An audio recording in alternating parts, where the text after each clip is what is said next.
আসসালামু আলাইকুম সবাইকে বিসিএস চ্যাম্পিয়নের পক্ষ থেকে শুভেচ্ছা এবং স্বাগতম।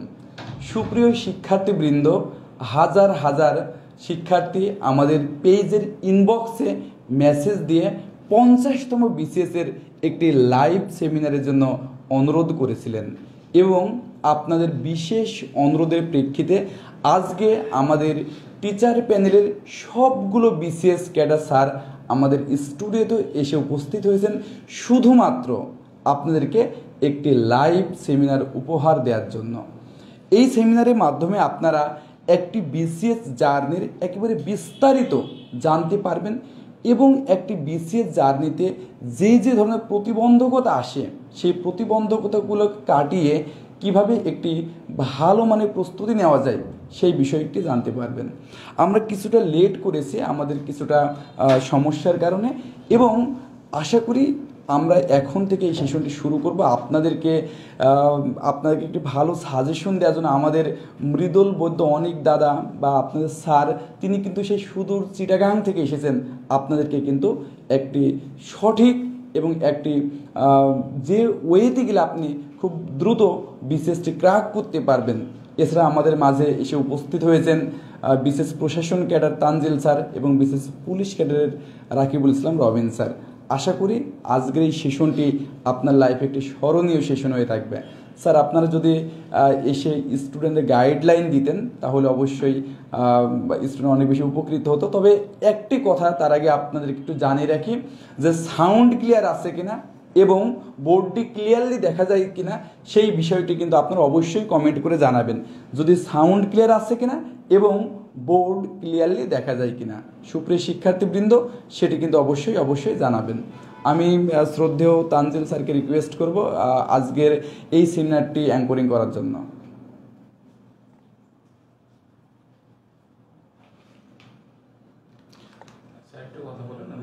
ওকে, তো জাস্ট আপনারা এই বিষয়টাকে এনশিওর করুন যে সাউন্ড ক্লিয়ার আসছে কিনা এবং সব কিছু ক্লিয়ারলি দেখা যায় কিনা। সুপ্রিয় শিক্ষার্থীবৃন্দ, যদি আপনারা এই বিষয়টা আমাদেরকে এনশিওর করেন তাহলে কিন্তু আমাদের লাইভ সেমিনারটি আমরা এখনই শুরু করে দেব। আমাদের এই বিষয়টি প্লিজ কাইন্ডলি একটু এনশিওর করুন যে সব কিছু ক্লিয়ার আছে কিনা।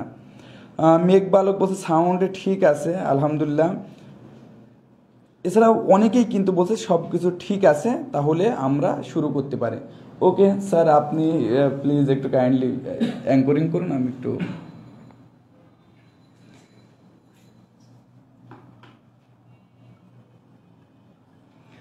ওকে, thank you so much Sohag sir. আমি আমাদের সুপ্রিয় শিক্ষার্থীবৃন্দ আপনাদেরকে স্বাগত জানাচ্ছি আজকের আমাদের 50 বিসিএসের যে উন্মুক্ত সেমিনার সেই সেমিনারে আপনাদেরকে স্বাগত জানাচ্ছি। তো অলরেডি আমাদের টিচার প্যানেলে যারা আছেন গুরুত্বপূর্ণ ব্যক্তিবর্গ তাদের সম্পর্কে আমাদের সোহাগ স্যার একটা সুন্দর ব্রিফ করেছেন। ইভেন আমাদের মৃদুল স্যার উনি শুধু চিটাগাং থেকে এসে আমাদের সাথে জয়েন করেছেন এবং আমাদের পুলিশ ক্যাডার রিকমেন্ডেড হয়েছেন। আমাদের রাকিব স্যার উনি আমাদের সাথে মাঝে উপস্থিত আছেন।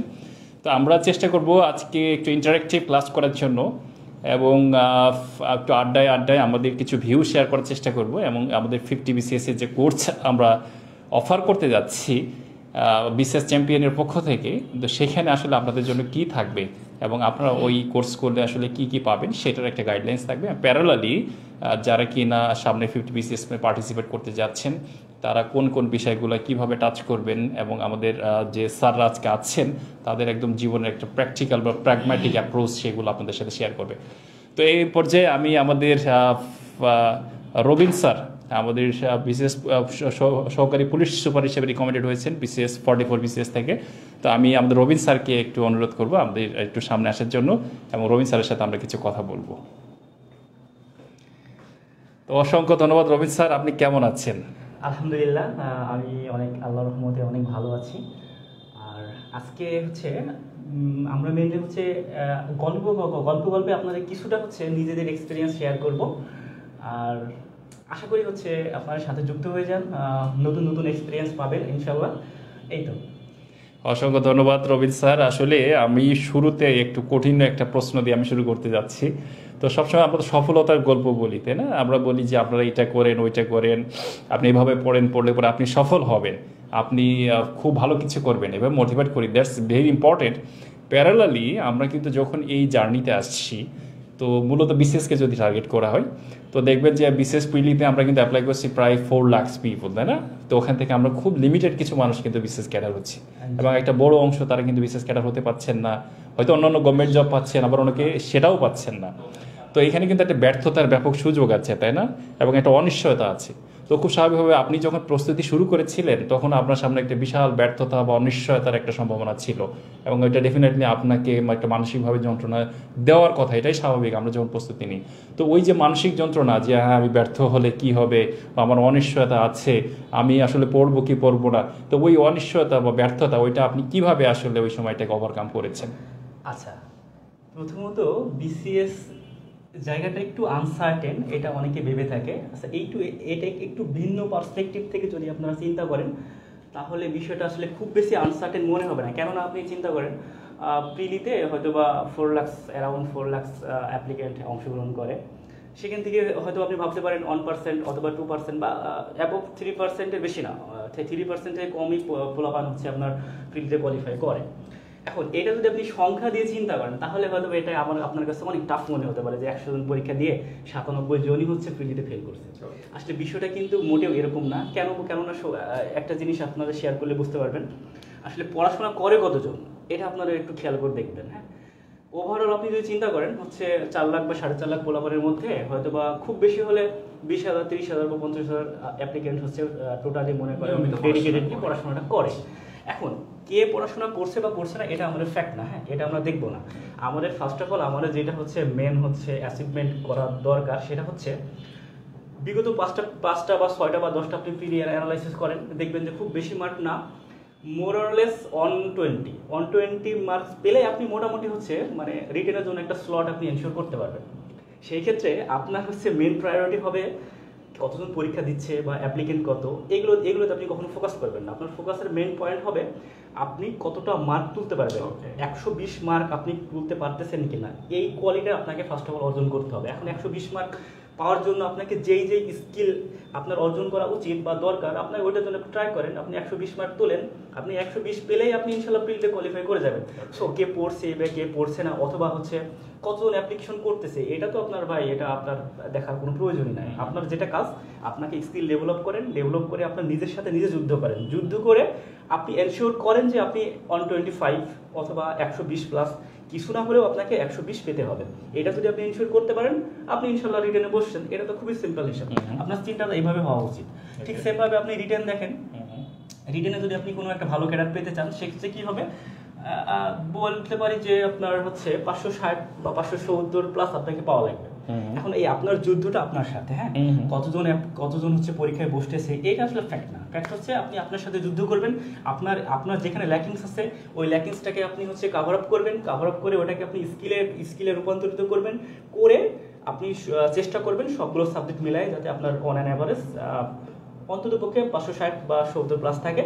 সেক্ষেত্রে এমন একটা মার্ক যদি আপনি ক্যারি করতে পারেন ইনশাল্লাহ খুব ইজিলি একটা ভালো একটা ক্যারিয়ার আপনি হচ্ছে হোল্ড করতে পারেন। ওকে, আমরা যদি সামারাইজ করি বিষয়টা, যে আপনার আসলে সামনে অনেক কম্পিটিশন, অনেক আনসার্টিনিটি, এই বিষয়গুলো মূল মেসেজ এটা আপনারা মাথায় নেবেন না। রবি স্যারের পরামর্শ হচ্ছে আপনারা যখন প্রিপারেশন নিচ্ছেন প্রিলির সময় আপনি ধরবেন যে আমরা 125 পেতে হবে, জাস্ট আপনি ওইটার সাথে নিজেকে ফাইট করেন। আবার রিটার্নের সময় দেখা যাচ্ছে 560 এরকম একটা মার্কস পেতে হবে। সো আপনি ওই সময় ওই মার্কসের সাথে আপনার নিজেকে ফাইট করেন। বা ভাইবার সময় দেখা যাচ্ছে আপনি পাচ্ছেন হচ্ছে 120 বা 130, এটার জন্য কি করতে হবে, যে নিজেকে ফাইট করে। সো আপনার চিন্তার জায়গাটা ওই পুরো মার্কেটে কি অবস্থা ওইটা না ভেবে আপনার কম্পিটিটিভ এক্সামগুলোতে এগিয়ে যাওয়ার জন্য কীরকম একটা প্রেডিক্টেবল মার্কস প্রয়োজন সেটা চিন্তা করবেন, এবং প্যারালালি ওই জায়গাতে নিজেকে নিয়ে যাওয়ার চেষ্টা করবেন। তাহলে কিন্তু আপনার অনেক যে কমপ্লেক্সিটি সেটা কিন্তু আপনার মধ্যে কাজ করছে, দূর হয়ে যাচ্ছে। Thank you so much. Robin sir একটা খুব দারুণ পরামর্শ দিয়েছেন। তো রবিন স্যার, আমি যতটুকু জানি আপনি এর আগে প্রাইমারি স্কুলে চাকরি করতেন, প্রাইমারি স্কুলের একজন সম্মানিত শিক্ষক ছিলেন। সেইখান থেকে আপনি একটা হিউজ জাম্প, যে আপনি বিসিএস পুলিশ ক্যাডার হিসেবে রিকমেন্ডেড হয়েছেন, যে এটা আসলে আমাদের সোসাইটিতে একটা ডিজায়ার্ড জব এবং খুবই প্রেস্টিজিয়াস একটা পজিশন। তা আপনি কিছুদিন আগে রিকমেন্ডেড হওয়ার আগে আপনি প্রাইমারি স্কুলের একজন শিক্ষক, উইথ ডিউ রেসপেক্ট, সেটাও খুবই রেসপেক্টেবল একটা পজিশন, আর এখন আপনি একজন পুলিশ ক্যাডারে রিকমেন্ডেড হয়েছে। তো এই যে জার্নির মানে এই যে রিকমেন্ডেড হওয়ার আগে এবং পরে আপনার সোশ্যাল স্ট্রাকচার বা আশেপাশের যে পরিবেশ এই জায়গাটা থেকে আপনার কোনো চেঞ্জ দেখতে পাচ্ছেন কিনা? হ্যাঁ, ধন্যবাদ Tanzil sir. First of all যেটা যে শিক্ষকতা আসলে এটা অনেক মহৎ একটা পেশা, আমি অনেক রেসপেক্ট করি। ইভেন আলটিমেটলি আপনাদের সাথে এই শিক্ষকতা পেশা নিয়ে আপনাদের সামনে ভবিষ্যতে হাজির হব, তখন হয়তো বা আপনারা আরও অনেক বেশি ভালো কিছু আপনার এক্সারসাইজ সার্ভ করতে পারবো। আর প্রাইমারিতে জয়েন করার আগে এবং পরে আসলে এই সিচুয়েশনটা পুরোটাই ডিফারেন্ট। কেমন ডিফারেন্ট? যখন আমি হচ্ছে 43, 44 বা 45 রিটার্ন দেওয়ার পর প্রাইমারিতে গেলাম, আশেপাশের আমার সারাউন্ডিংসে যারা ছিল তারা বিষয়টাকে এত ছোট করে দেখে, আসলে মানে কখনো কখনো এমন হয় যে আপনার দিন মজুরের সাথে তুলনা করে, ভাই আপনি তো হচ্ছে এই বেতনে চাকরি করেন, এর চেয়ে তো হচ্ছে একটা দিন মজুর অনেক বেশি ইনকাম করে। বিষয়টা আসলে এটা একটা টাকাটা কোনো ম্যাটার অফ জোকস না, বিষয়টা হচ্ছে যে এটা সোশ্যাল একটা স্ট্যাটাস আছে, হ্যাঁ, যে আপনি হচ্ছে একটা চাকরি হোল্ড করতেছেন বাট আপনি প্রপার সম্মানটা পাচ্ছেন না। এই জিনিসটা অনেক প্যারাদায়ক, হ্যাঁ, আপনাকে প্যারা দেবে, আপনি মেন্টালি অনেক সময় আনসেটেল হয়ে যাবেন। কেননা হচ্ছে আপনি আপনার হয়তো বা অনেকেরই এমন থাকতে পারে যে প্রাইমারিটা ডিজার্ভ জব, হ্যাঁ, এটাই আমাদের হওয়া উচিত, কিন্তু ডিজার্ভ জব হওয়ার পরেও অনেক সময় এমন হয় যে আপনি সেই সোশ্যাল রেসপেক্টটা পাচ্ছেন না। এই জিনিসটা আপনাকে অনেক বেশি ফেস করতে হতে পারে, যে বিশেষ করে আপনি হচ্ছে আপনার ফ্যামিলি বলেন বা আপনার সারাউন্ডিংস যারা আছে বলেন, আপনার গ্রাম, আপনার পরিবার, এদের একটা স্যালারি এক্সপেকটেশন থাকে, যেটা হচ্ছে আসলে আপনি প্রাইমারি জব দিয়ে এগুলো হচ্ছে পূরণ করা সম্ভব না, হ্যাঁ, মানে তাদের চিন্তা ভাবনা ওই রকম, হ্যাঁ, যার কারণে আপনি বলেন মেন্টালি বলেন বা হচ্ছে আপনার রেসপেক্টের দিক থেকে বলেন, আপনি অনেক সাফার করবেন। ইভেন আমি অনেক সাফার করেছি। আলটিমেটলি যখন হচ্ছে আমার হচ্ছে 30 তারিখ রাতে, আমার মনে আছে, খুব ভালো মনে আছে, রেজাল্ট দিল হ্যাঁ, আমাদের ওই দিনে 11:30 দিকে মেবি, আমি যদি ভুল না করি। রেজাল্টের পর থেকে আসলে আমার সারাউন্ডিংসটা পুরো চেঞ্জ। মানে ধরেন যারা আমার ক্রিটিসাইজ করতো তারাই ধরেন আলটিমেটলি আমাকে ফেসবুকে উইশ করা থেকে শুরু করে বলেন, ইভেন বাসায় পর্যন্ত আমাকে দেখতে এসেছে। তাহলে চিন্তা করেন মানে কতটা হচ্ছে সোশ্যাল ভ্যালু বেড়ে গেছে। এই জিনিসটাই হচ্ছে সবচেয়ে বেশি মজা দিবে এটাই। আরেকটা জিনিস কি, যে আপনার লাইফের যে আলটিমেট গোল আমি যেটা মনে করি, যে হচ্ছে আপনার ফ্যামিলির প্রতি একটা দায়বদ্ধতা থাকে। কেমন? ধরেন হচ্ছে আপনার ফ্যামিলির মানুষের একটা হচ্ছে চাহিদা থাকে যে হচ্ছে বড় হয়ে এই করবে বা ওই করবে, অ্যাটলিস্ট মানে তাদের হচ্ছে মুখে হাসি ফোটানো যেটাকে বলে, বা তাদের মুখটাকে বড় করানো। হ্যাঁ, আমার এখনো মনে পড়ে যে সেটা হচ্ছে মানে আমার একটা চাচি আছে, মানে উনি আমাকে বলতেছে যে হচ্ছে মানে আমার রিকমেন্ডেড হওয়ার পর মানে উনি অনেক বেশি, মানে উনি লাইফে এত খুশি কখনো হননি। আসলে এই জিনিসগুলোই আপনাকে আসলে অনেক বেশি ইন্সপায়ার করবে, যে আসলে আপনি আলটিমেটলি আপনার জন্য আপনার পরিবার, আপনার হচ্ছে আশেপাশের বন্ধু, আপনার সার্কেলগুলো অনেক বেশি সম্মানিত হবে, তারা হচ্ছে গর্ববোধ করবে। এটা অনেক কিছু লাইফের সবচেয়ে বড় পাওয়া, আমি এটা মনে করি যে আপনার জন্য বা আমার জন্য হচ্ছে আমার সারাউন্ডিংসে যারা আছে, আমার ফ্যামিলি বলেন, আমার পরিবার বলেন, বা আমার ফ্রেন্ড সার্কেল আদার্স যারা বলেন, তারা হচ্ছে আমাকে নিয়ে বা আপনাকে নিয়ে গর্ব করবে। এই জিনিসটা আসলে অনেক বড় পাওয়া। আমি মনে করি হচ্ছে আমার রিকমেন্ড হওয়ার পর এই জিনিসটা আমাকে সবচেয়ে বেশি হচ্ছে গর্বিত করেছে। আচ্ছা, thank you so much sir. Rakib sir, অনেকে বলেন এইভাবে যে আপনি বিসিএস ক্যাডার হয়েছেন কিন্তু 9 গ্রেডে আপনি জয়েন করবেন, সো 9 গ্রেডের স্যালারি স্ট্রাকচার তো খুব বেশি না। তো এর পরেও আপনি কেন এই পুলিশ ক্যাডারটাকে আপনি বেছে নিলেন? মানে এটা কেন? আপনার এখানে কি শুধুমাত্র স্যালারি ইস্যু, নাকি এখানে আপনার ফিউচার অনেক বড় কোনো প্রসপেক্ট আছে বা আনুষঙ্গিক অনেক বিষয় আছে যার কারণে আপনি বেছে নিয়েছিলেন? কেন বেছে নিয়েছেন? হ্যাঁ, বলি ভাই, প্রথমত হচ্ছে ফিউচারে অনেক বড় একটা প্রসপেক্ট আছে, এটা অবশ্যই।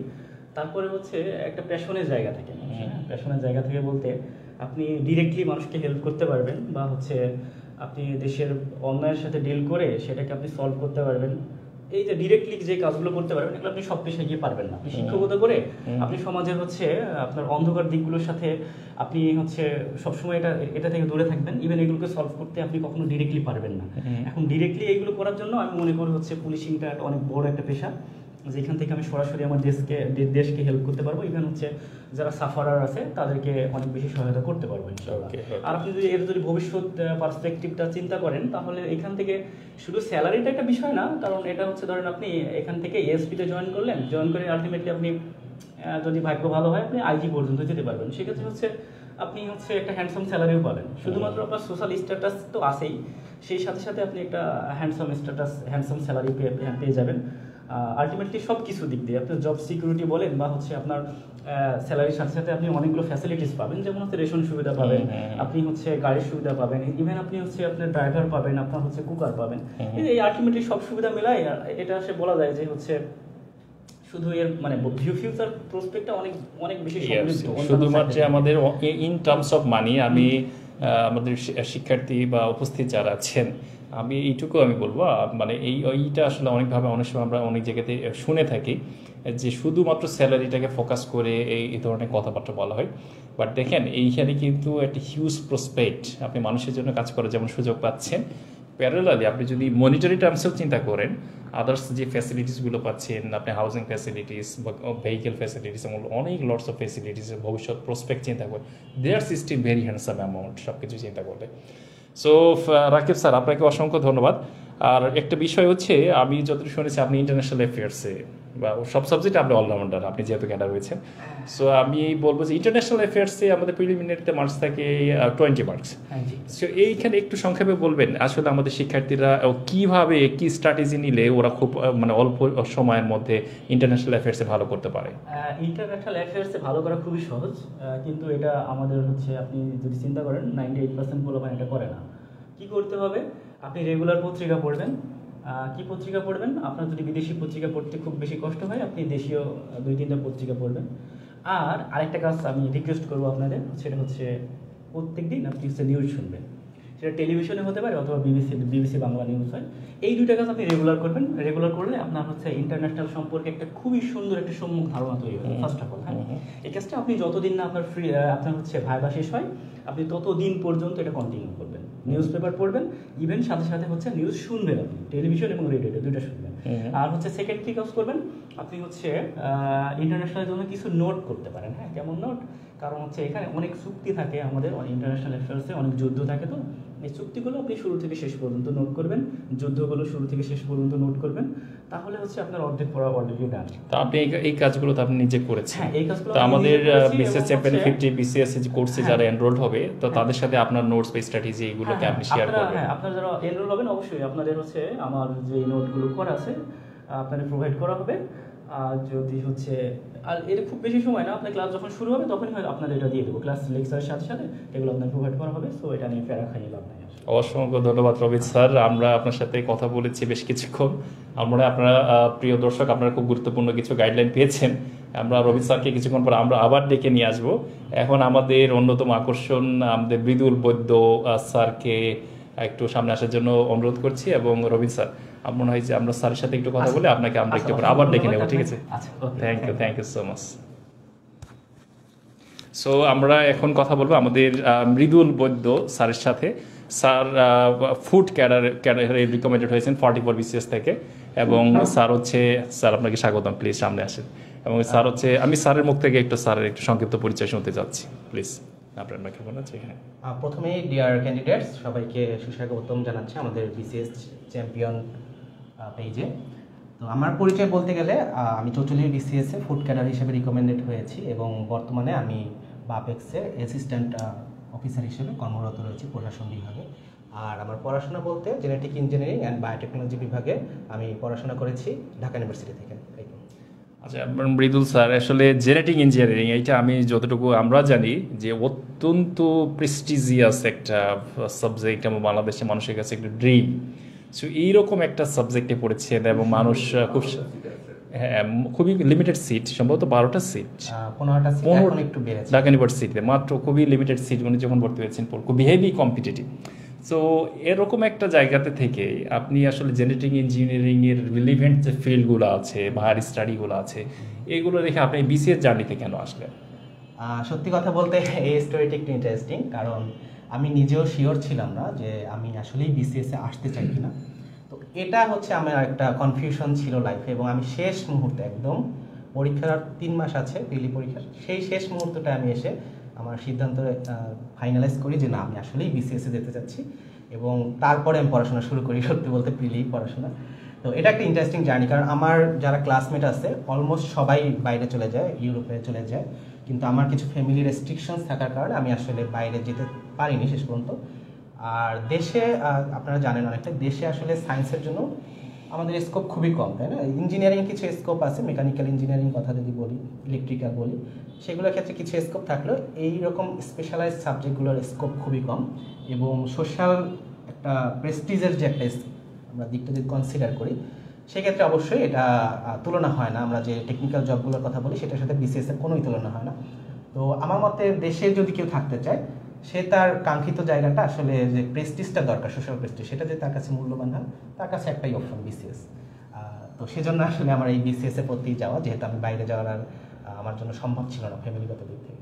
ওকে, থ্যাংক ইউ সো মাচ। আমি মৃদুল স্যারের আসলে ফেসবুকে আমি দেখেছি উনি মাঝে মাঝে লেখালেখি করেন, এবং স্যার আসলে বিশেষ করে সায়েন্সের ইস্যুগুলো নিয়ে কিছু লেখালেখি করছেন ইদানিং, আমি দেখেছি খুব ইন্টারেস্টিং। বিশেষ করে মাঝে সম্ভবত এই if I am not wrong vitamin C এবং স্কারবি নিয়েও একটা কিছু লেখালেখি করেছেন, ইন্টারেস্টিং ছিল।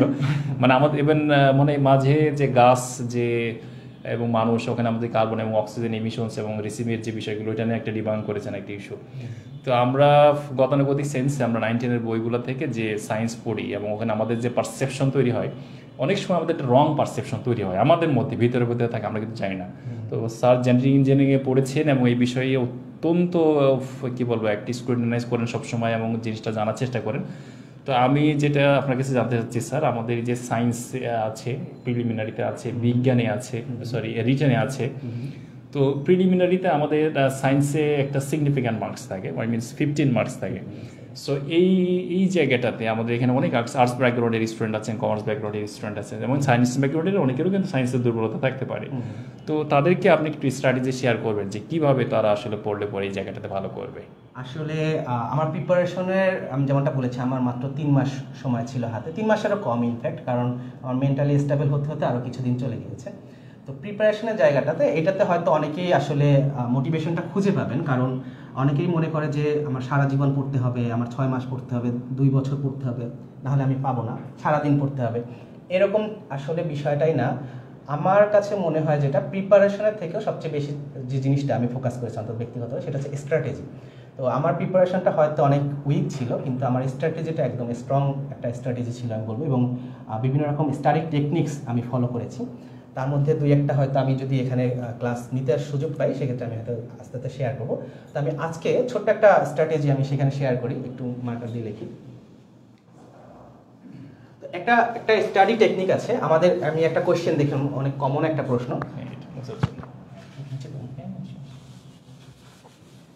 আচ্ছা, আমি একটু মুছে দিয়ে। হ্যাঁ, শিওর শিওর শিওর। তো আমি একটা খুব পপুলার একটা প্রশ্ন দেখেছি যে আমার তো মনোযোগ আসে না পড়াশোনায়, বা আমি পড়তে পারছি না, আমি জব করি, তার পাশাপাশি কীভাবে পড়বো, বা আমি রানিং স্টুডেন্ট, সেক্ষেত্রে আমি এটার পাশাপাশি কীভাবে পড়বো। বা অনেকেরই এই সমস্যাটা হয়, আমাদের ইদানিং সবাই ফেসবুক চালায়, কি স্যার ফেসবুক চালায়, আমাদের মনোযোগটা আসলে ধরে রাখতে পারি না, একটু পরে আমার দেখা যায় মেসেঞ্জারে টুনটুন শব্দ করছে, আমার মনোযোগটা ওদিকে চলে গেল। তো সেক্ষেত্রে আমি এটা কিভাবে কমব্যাট করবো, এইটার ক্ষেত্রে আমি যে একটা স্ট্র্যাটেজি ফলো করেছি সেটার নাম হচ্ছে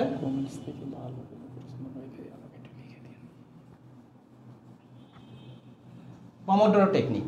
তো নামটা অনেক কঠিন, কিন্তু টেকনিকটা খুবই সহজ। সেটা হচ্ছে যে আমি এখানে 25 মিনিট কি করব, 25 মিনিট একদম ডিপ স্টাডি করব। আমার মনে আছে, আমার যদি ওয়াশরুমও পেতো আমি সেখানে যেতাম না। আমি 25 মিনিট, আমার একদম ইমার্জেন্সি কল আসতেছে, তা আমি ধরতাম না। এই 25 মিনিট আমার জন্য একদম ডিপ স্টাডি সেশন। যাই হয়ে যাক, পৃথিবী উল্টে যাক, আমি 25 মিনিটে আমি কোথাও যাব না। 25 মিনিট পরে আমি একটা 5 মিনিট ব্রেক নিব। 5 মিনিট ব্রেক নেব। তো 5 মিনিট ব্রেক নিলে কি হবে, আমার যে ক্লান্তিটা, অনেক সময় দেখা যায় আমি এই 5 মিনিট ব্রেকের লোভে 25 মিনিট পড়তেছি। হ্যাঁ, এই যে একটা টেকনিক, এই টেকনিকটা যদি আমরা ফলো করি, সেক্ষেত্রে আমার কিন্তু এই মনোযোগের ইস্যুটা অনেকটাই সলভ হয়ে যাবে। এবং আরও যে বিষয়টা আছে সেটা হচ্ছে, একটা অ্যাপ আমি ইউজ করেছি, এই অ্যাপটার নাম হচ্ছে টিআইসি সম্ভবত, কেটা নাই, টিকটিক। এখানে এই টেকনিকটা বিল্ট ইন আছে, আমি এটাতে ইউজ করতে পারি, এবং সেখানে আমার পুরোটা রেকর্ড হয়ে যায় যে আজকে আমি কয়টা টেকনিক, মানে সে এটাকে একটা সাইকেল ধরতেছে, এইখানে একটা 30 মিনিটসে একটা সেশন ধরতেছে। হ্যাঁ, তো আজকে আমি কয়টা সেশন কমপ্লিট করতেছি। তো আমার টার্গেট থাকতো, আজকে আমার পড়াশোনা বেশি, আমি এখানে এরকম 8টা সাইকেল কমপ্লিট করবো। হ্যাঁ, তার মানে 8টা সাইকেল কতক্ষণ হলো, 4 ঘন্টা। তো আপনারা দেখবেন ক্যান্ডিডেটস অনেকেই বলে যে আমি 12 ঘন্টা পড়ি, 14 ঘন্টা পড়ি, অনেকে বলে 16 ঘন্টা, 18 ঘন্টাও পড়ি, সারাদিন পড়ি। কিন্তু আমার অভিজ্ঞতা মতে তার অ্যাক্টিভ স্টাডি সেশনটা কিন্তু আসলে 14 ঘন্টা না। সেই 14 ঘন্টার মধ্যে হয়তো জোরে জোরে পড়তেছে, বাংলাদেশের রাজধানী ঢাকা, কিন্তু তার ব্রেইনে যাচ্ছে না। এটা কিন্তু ক্লিয়ার একটা পার্থক্য রয়েছে, যে সে পড়তেছে, তার অ্যাক্টিভ এনগেজমেন্টটা হচ্ছে না। আমি যেটা করব, এই 25 মিনিট আমি নিজের কাছে নিজে দায়বদ্ধ যে আমার এটা রেকর্ডেড হচ্ছে অ্যাপে, আমি এটা 1 মাসে পরে গিয়েও দেখবো যে আমি আসলে ওই দিন কতটুকু পড়েছি, এই জায়গায় আমি নিজে কখনো ফাঁকি দিব না। তাহলে কি হবে, তার মানে আমার সবসময় একটা, এটা আপনি যদি ফলো করেন এই টেকনিকটা, আপনার নিজের মধ্যে দেখবেন যে একটা দায়বদ্ধতা চলে আসতেছে যে আমার তো এটা রেকর্ড হচ্ছে, এটা তো যেন তার কথা না, আমি কিন্তু এটা রেকর্ড করে রাখতেছি, আমি যেন নিজের প্রতি নিজে দায়বদ্ধ থাকি। এবং এই সাইকেলটা আপনার জন্য কি হবে, অনেক হিসাবটা অনেক সহজ হয়ে যাবে। আচ্ছা আজকে আমার কাজ আছে, আমি একটু কম করবো, আমি 4টা সাইকেল কমপ্লিট করব। আজকে আমি সারাদিন ফ্রি, আমি 8টা সাইকেল কমপ্লিট করব। আজকে পড়াশোনা অনেক বেশি করতে হবে, আমি 10টা সাইকেল কমপ্লিট করব। এবং এই 4 ঘন্টা, আপনি জানেন এই 4 ঘন্টা আপনার কাছে একদম সলিড পড়াশোনা। আপনি যদি এটা ট্র্যাকিং না করেন, বিশ্বাস করেন আপনার মনে হবে, আমি যখন এরকম 4 ঘন্টা যেদিন পড়েছি আমার কাছে মনে হয়েছে আমি তো সারাদিন পড়তেছি, 14 ঘন্টা পড়তেছি, 16 ঘন্টা পড়তেছি। আসলে এটা সত্যি না। আমি যখন অ্যাপটা খুলতেছি আমি দেখতেছি 4 ঘন্টা, মাঝে মধ্যে এমনও হয়েছে আমি 2 ঘন্টা পড়েছি, আমার কাছে মনে হচ্ছে যে আমি বুঝি 8 ঘন্টা পড়ে ফেলেছি। আসলে কিন্তু এরকমটা হয় না। তো আমাদের কাছে যদি মনে হয় যে আমি জব করতেছি, আমার হাতে ফ্রি টাইম মাত্র 3 ঘন্টা, তাহলে আমি সময় কীভাবে পড়বো? আসলে 3 ঘন্টা এনাফ হতে পারে যদি আপনি এরকম এই কনসেন্ট্রেশনটা, এই টেকনিকটা ফলো করেন। এরকম আরও অনেক কিছু টেকনিক আমি ফলো করেছি, যেটা আমি আস্তে আস্তে চেষ্টা করবো সবার সাথে শেয়ার করতে। তো এটাই ছিল আসলে আমার সাজেশন।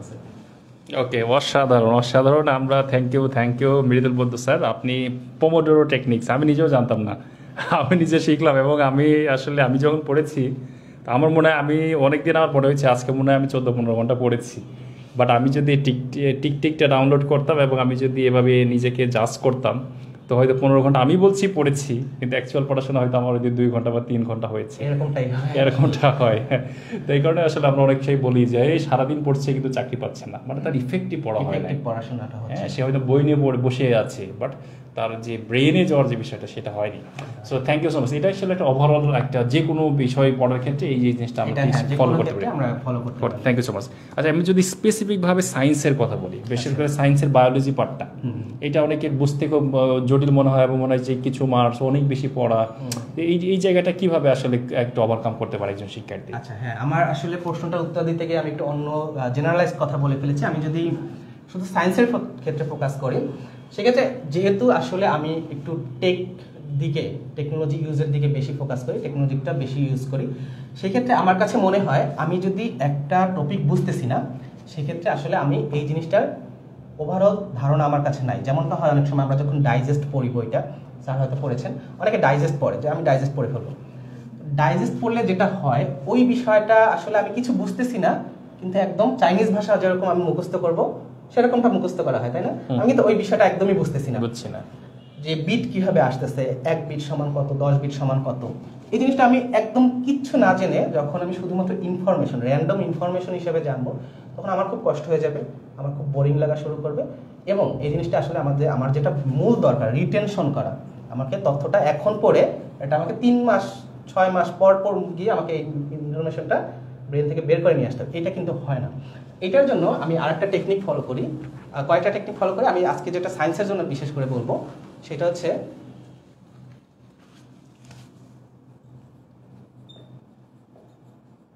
Deep learning. হ্যাঁ, তাহলে ডিপ লার্নিংটা কি? এটা সায়েন্সের জন্য বেশি ইম্পর্টেন্ট আমি মনে করি। ডিপ লার্নিংটা হচ্ছে, ফর এক্সাম্পল আপনি সায়েন্সের যে কোনো একটা টপিক ধরি, আমরা বায়োলজির কথাই ধরি, যে বায়োলজি আমি হচ্ছে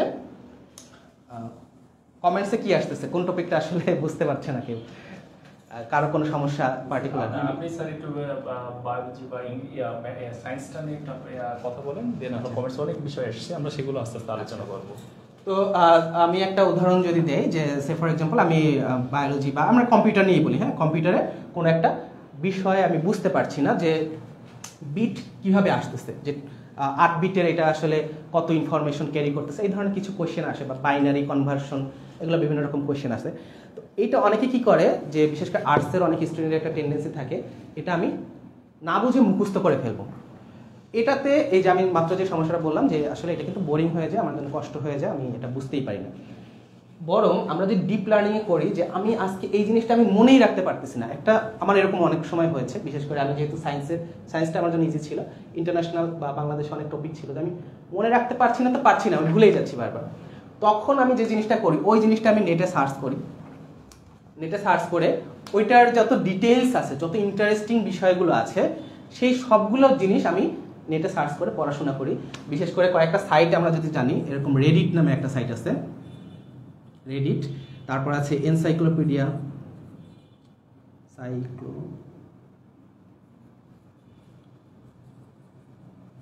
ব্রিটানিকা,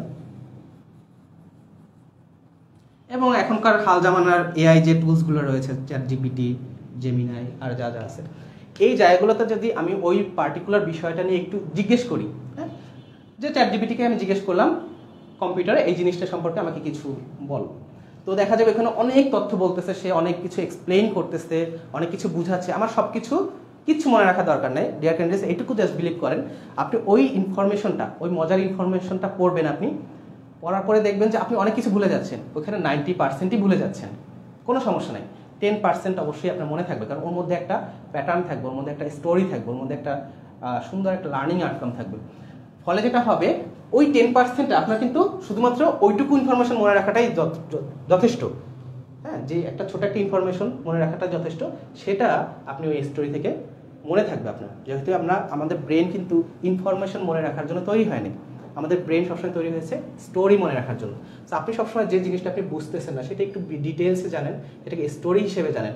আরও বেটার হয় আপনি কাউকে বোঝান বা আপনার ফ্রেন্ডের সাথে এটা নিয়ে আলোচনা করেন, এইটা কখনো আপনি আর জীবনে ভুলবেন না। বিলিভ মি, আপনি যদি আপনার ফ্রেন্ডের সাথে কখনো এটা নিয়ে আলোচনা করেন বা কাউকে বোঝানোর চেষ্টা করেন, এই তথ্যটা আপনি কখনো ভুলবেন না।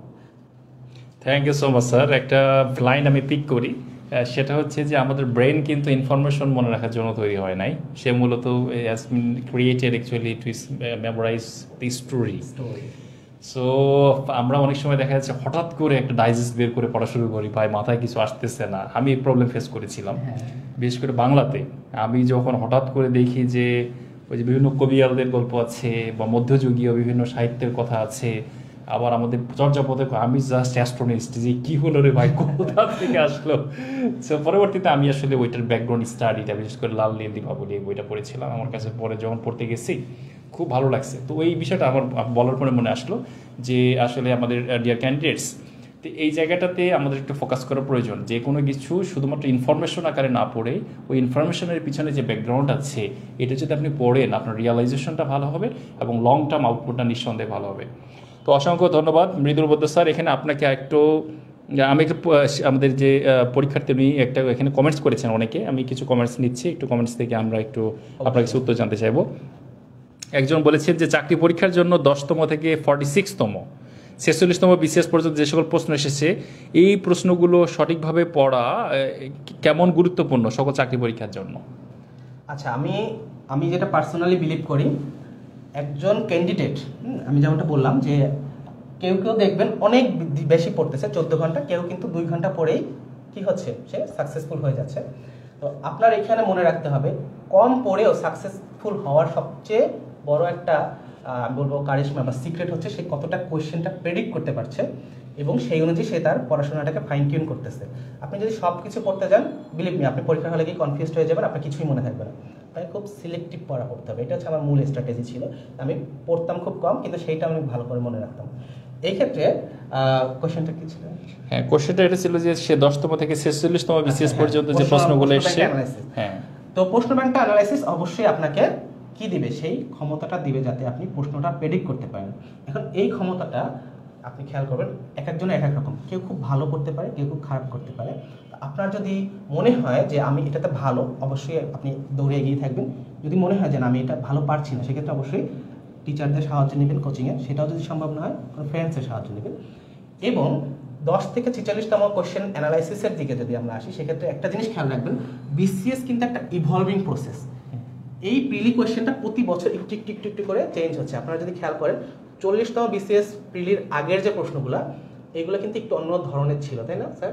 একটু অন্য ধরনের ছিল। 40-এর পর থেকে একটু একটু করে চেঞ্জ হয়ে 44-এ একদমই ভিন্ন একটা প্যাটার্ন দেখেছি, 45-এ আরও ডিফারেন্ট একটা প্যাটার্ন দেখেছি আমরা, 46-এ আবার একটু অনেকটা ট্রেডিশনাল ফরম্যাটে চলে যাচ্ছে। সো আপনারা যদি মনে করেন, সেক্ষেত্রে আমি বলবো রিসেন্ট ইয়ারগুলোতে সবচেয়ে বেশি ফোকাস দিতে হবে। মানে 10 থেকে 46 আপনি পড়েন, গুড, বাট অ্যানালাইসিসের জন্য লাস্ট 5-6 বছরের যে বিসিএস বা লাস্ট 10 বছরের যে বিসিএসটা, এইটাতে বেশি আপনি ফোকাস দেবেন অ্যানালাইসিসের জন্য, তাহলে আপনি রিয়েল পিকচারটা পাবেন। যেমন আমার যদি কোশ্চেন আমি দেখি যে সংবিধানের 5 নং ধারায় কি আছে, এটা প্রশ্ন এসেছে, তো আমাকে ওখানে ধরে নিতে হবে 5 যদি এসে থাকে অবশ্যই 6ও আসতে পারে, অবশ্যই 3ও আসতে পারে। তো আমাকে প্রশ্নটা দেখে বুঝতে হবে যে এই জায়গাটা শুধু এইটা আসবে না, এর রিলেটেড জিনিসপত্রগুলোও আসতে পারে। যেমন একটা আমরা গুগলে সার্চ করলে কিন্তু দেখি সার্চ রেজাল্টে পরে you may also find this interesting, এরকম একটা কোয়েশ্চেন আসবে। এটার সাথে সাথে এই যে রিলেটেড টপিকগুলো আছে এগুলো আসতে পারে। তো আমাদের মনে হয় যে কোয়েশ্চেন আপনি যেটা দেখেছেন সেইটা দেখে অবশ্যই আপনি প্রেডিক্ট করবেন যে এর সাথে সাথে আর কি কি আসতে পারে, আপনাকে সেটা দেখে সেই অনুযায়ী প্রিপারেশনটা ফাইন টিউন করতে হবে। সো শুধু প্রশ্ন করাটা ইম্পর্টেন্ট না, প্রশ্নটা অ্যানালাইসিস করাটা ইম্পর্টেন্ট। অসংখ্য ধন্যবাদ মৃদুল বদ্দ স্যার। স্যার আপনাকে আমি আবারও ডেকে নিব। আমি এই মুহূর্তে আমাদের আসলে এই বিসিএস চ্যাম্পিয়নের যে পরিচালক আমাদের সোহাগ স্যার, এবং সোহাগ স্যার আমি দেখি যে তার পেজে আসলে একটু পরপর একটু আপডেট দেন স্টুডেন্টদের জন্য, আসলে খুবই ইফোর্ট দিয়ে থাকেন যে মানুষ যাতে আসলে তারা ফ্রি হলেও যারা কিছু যেন প্রতি মুহূর্তে শিখতে পারে। তো মৃদুল বদ্দ স্যার আপনাকে অসংখ্য ধন্যবাদ। আমি একটু সোহাগ স্যারের সাথে এখন একটু কথা বলবো এবং আপনাকে আমি কিছুক্ষণ পর আবার ডেকে নিব, আপনাদের সাথে আরও কিছু আড্ডা দেবো ইনশাআল্লাহ। সো অসংখ্য ধন্যবাদ sir. Thank you. So Sohag sir আপনাকে একটু অনুরোধ করছি আপনি একটু মঞ্চে আসেন। এবং সোহাগ স্যার আমি দেখেছি যে অ্যাক্টিভ মানুষ, এবং তিনি কন্টিনিউয়াসলি আমি দেখেছি যে সেই পেজে একটুর পর একটু আপডেট দিচ্ছে। সে কিন্তু একটু খুবই প্রেস্টিজিয়াস একটা পজিশনে আছে, যে অগ্রণী ব্যাংকের সিনিয়র অফিসার, কাজের প্রচুর প্রেশার এবং তার পোস্টিংটা বেশ দূরে। বাট এত কিছুর পরেও সোহাগ স্যার আপনি এত কিছু কিভাবে মেনটেন করেন, এইটা একটা আমাদের আসলে আজকে দর্শকদের জন্য বলবেন। ধন্যবাদ স্যার। আসলে আমি যখন পড়াশোনাটা করি তখন মনে হলো যে আসলে পড়াশোনা যে নিজে জ্ঞান অর্জন করছি এর ভিতরে আসলেই সম্পূর্ণ সার্থকতা নয়। আমরা বিশেষ করে যারা ঢাকাতে অনার্স করেছি, যেমন আপনি বুয়েটে পড়ছেন, স্যার ঢাকা ইউনিভার্সিটি পড়ছে, বা আমি বুটেক্সে পড়েছি। সো আমাদের কাছে আসলে যেমন আমি যখন ঈদে বা বিভিন্ন সময়ে বাসায় গেছি, বিশেষ করে আমি যখন 41 প্রথম বিসিএস শুরু করি, করোনাতে এলাকায় গিয়ে স্যার দেখি কোনো বই পর্যন্ত আসলে আমাদের এলাকায় বা অনেক জায়গায় পাওয়া যায় না। তখন আসলে মনে হলো যে আসলে আমরা যারা ঢাকাতে থাকি এই প্রবলেমটা ফিল না করলেও যারা আসলে ঢাকার বাইরে থাকে বা ঢাকাতেও অনেক যানজটের কারণে আসলে অনেক সময় অফলাইন এসে সার্ভিসটা নেওয়া সম্ভব হয় না, তাহলে আসলে আমরা এমন একটা কাজ করি যার মাধ্যমে আমরা যে জ্ঞানগুলো অর্জন করতেছি সেই জ্ঞানটি যেন পুরো বাংলাদেশে ছড়িয়ে দেয়। স্যার এছাড়া এই জ্ঞান অর্জন ছড়িয়ে একটা আমার অনেক বড় একটা নেশা। একই সাথে যখন আমি ইউনিভার্সিটিতে পড়তাম, ইউনিভার্সিটির সবথেকে টপ রেটেড যে জনপ্রিয় গ্রুপ ছিল সেটিও স্যার আমার ছিল। ফলে এটি স্যার আমার দীর্ঘদিনের একটি অভ্যাস যে ফেসবুকের মাধ্যমে আসলে আমাদের অর্জিত যে জ্ঞানগুলো সেটি স্যার ছড়িয়ে দেওয়া। তার মানে এটা আপনার এই যে হ্যাবিটটা এটা গ্রো হয়েছে আসলে আপনার ইউনিভার্সিটি সময় থেকেই, এবং আপনি সেটা এখনো পর্যন্ত কন্টিনিউ করছেন। Okay, thank you so much Sohag sir. এখন আসলে আপনি যেহেতু একজন ব্যাংকার, তো আমার কাছে কিছুদিন আগে আমরা একজন জুনিয়র আমাকে জিজ্ঞেস করেছিল যে সে ব্যাংকের দিকেও আসলে একটু যাওয়ার ইচ্ছা আছে, আবার সে মাঝে মাঝে আছে না বিভিন্ন, যেমন দুদকের এডি, বাংলাদেশ ব্যাংকের এডি, বেজার এডি, এই জায়গাতেও তার প্রিপারেশন নেওয়ার ইচ্ছা আছে, আবার সে বিসিএসও দিতে চাচ্ছে। তো তার মানে সব কিছু তার ইচ্ছা, ঠিক আছে, এটা হতেই পারে, আমি বলছি এটা হতেই পারে। তো একজন মানুষ আপনাকে যে কাছে বলে একজন মানুষ প্যারালালি সবগুলো প্রিপারেশন আসলে নেওয়াতে ইটস ভেরি ডিফিকাল্ট আলাদা আলাদা করে। তা এই ক্ষেত্রে আসলে তার কোন প্রিপারেশনটা অ্যাকচুয়ালি ফোকাস করা উচিত? আপনার কি মনে হয় যে স্পেসিফিক কোন সেগমেন্টটা ফোকাস করলে তার সবগুলো কভার হয়ে যেতে পারে বলে আপনি মনে করছেন? স্যার আসলে আমি যদিও ব্যাংকের সিনিয়র অফিসার, আমি বাংলাদেশ ব্যাংকে ভাইভা দিয়েছি এবং আসলে অনেকগুলো ব্যাংকে চাকরি পেয়েছে। আমি ইনিশিয়ালি অনেক জবে জয়েন করি নাই, তো এখন একটু জয়েন করলাম এটা শেষের দিকে। এখন আসলে আমি আমার লাইফের বিসিএস ব্যতীত কখনো কোনো প্রস্তুতি নিই নাই ব্যাংকের জন্য। আসলে ওইভাবে পড়াশোনা করি, কারণ বিসিএস হচ্ছে এমন একটা সিলেবাস যে সিলেবাসের সাথে যদি আপনি কভার করেন আপনার অতিরিক্ত থাকবে কিন্তু কম পড়বে না। কারণ দেখুন, যদি ব্যাংকের বিষয়টা আমরা দেখি, এখানে সাবজেক্ট আসে বাংলা থেকে এমসিকিউ আসে, ইংরেজি আসে, জিকে আসে, ম্যাথ আসে আর কম্পিউটার আসে। দেখুন তো এই সাবজেক্টগুলো প্রিলিমিনারি 10টাতে আছে কিনা? আছে। প্রাইমারিতে 4টা সাবজেক্ট আসে, অর্থাৎ বাংলা, ইংরেজি, ম্যাথ এবং জিকে। এনটিআরসিতে সেম, বাংলা, ইংরেজি, ম্যাথ, জিকে। এটিও সেম। অর্থাৎ বরং বিসিএস যদি আপনি পড়েন তাহলে আপনি মেন্টাল অ্যাবিলিটি এবং নৈতিকতা, মূল্যবোধ এবং সুশাসন এই পোর্শনটা আগিয়ে থাকতেছেন। ফলে এটি পড়লে আপনার নতুনভাবে জানার কিছু নেই। তবে পূর্বে ব্যাংকে যে প্রিলিমিনারি বা রিটেনের প্রশ্নগুলি ইংরেজিতে হতো, বর্তমানে আর্টস ফ্যাকাল্টিতে প্রশ্ন করার কারণে এটিও বাংলাতে সেটাও হচ্ছে। বাংলাতে হচ্ছে। সো আমার এখন মনে হয় যে আলাদাভাবে বিশেষ করে প্রিলিমিনারির জন্য ব্যাংকের প্রস্তুতি নেওয়ার কোনো দরকার নেই। শুধুমাত্র যখন সে বিশেষ রিটেন ব্যাংকে রিটেন পরীক্ষা দেবে তখন সে ফোকাস রাইটিংটা পড়বে। তবে সে যদি বিসিএস কোয়ালিফাই করে সে যদি আসলে এসএগুলো এবং বাংলাদেশ অ্যাফেয়ার্স এবং ইন্টারন্যাশনাল অ্যাফেয়ার্স ভালো প্রস্তুতি থাকে রিটেনের জন্য বিসিএস এর, তাহলে তার ফোকাস হয়ে যাবে। সো এখানে তো আমরা কোনো ফোকাস So, স্যার আমি এরকম মাল্টিপল প্রস্তুতি নিই নাই, আমি ওভারঅল অনেক পরীক্ষা আসলে দিয়েছি, কিন্তু আসলে আপনারা অনেকেই জানেন আমি 41, 43, 44, 45 এবং 46 এই সবগুলো প্রিলিমিনারি উত্তীর্ণ হয়েছে এবং 41, 43 এবং 44 নন ক্যাডার হয়েছে। আসলে আমার যে সাবজেক্ট সেটা হচ্ছে টেক্সটাইল ইঞ্জিনিয়ারিং, ফলে এখানে আমার জেনারেল ক্যাডার থাকে। পাশাপাশি আসলে বিসিএস শুধুমাত্র যে আসলে পরিশ্রম করলে হবে এরকম না, আপনার একটা লাকের বিষয় থাকে। তবে আমি আশা করি আগামী 45 এবং 46 সহ যে সমস্ত জায়গাগুলো আছে স্যার সেখানে আসলে ভালো প্রস্তুতি ভালো মানে রিটেন দিয়েছে, বাকিটা আল্লাহ ভরসা। ইনশাআল্লাহ ভালো কিছু হবে। তো thank you so much sir. তার মানে আমরা যদি একটু স্যারের কথাটা সামারি করি, বিষয়টা হচ্ছে যে বিসিএস প্রিপারেশনটা আসলে এত ভাস্ট এবং এটাকে আমরা যদি বলি mother of all exams, all combined exams, এটা আমার মনে হয় বলা ভুল হবে না। এবং এটা যদি আপনি একটা পূর্ণাঙ্গ প্রিপারেশন নিতে পারেন, একটা perfect BCS PD, perfect BCS written, perfect BCS ভাইবার জন্য আপনি যদি প্রিপেয়ার হতে পারেন, এরপরে আপনি বাংলাদেশের যে কোনো জবের জন্য আসলে আপনি কোয়ালিফাইড একজন পার্সন হতে পারবেন।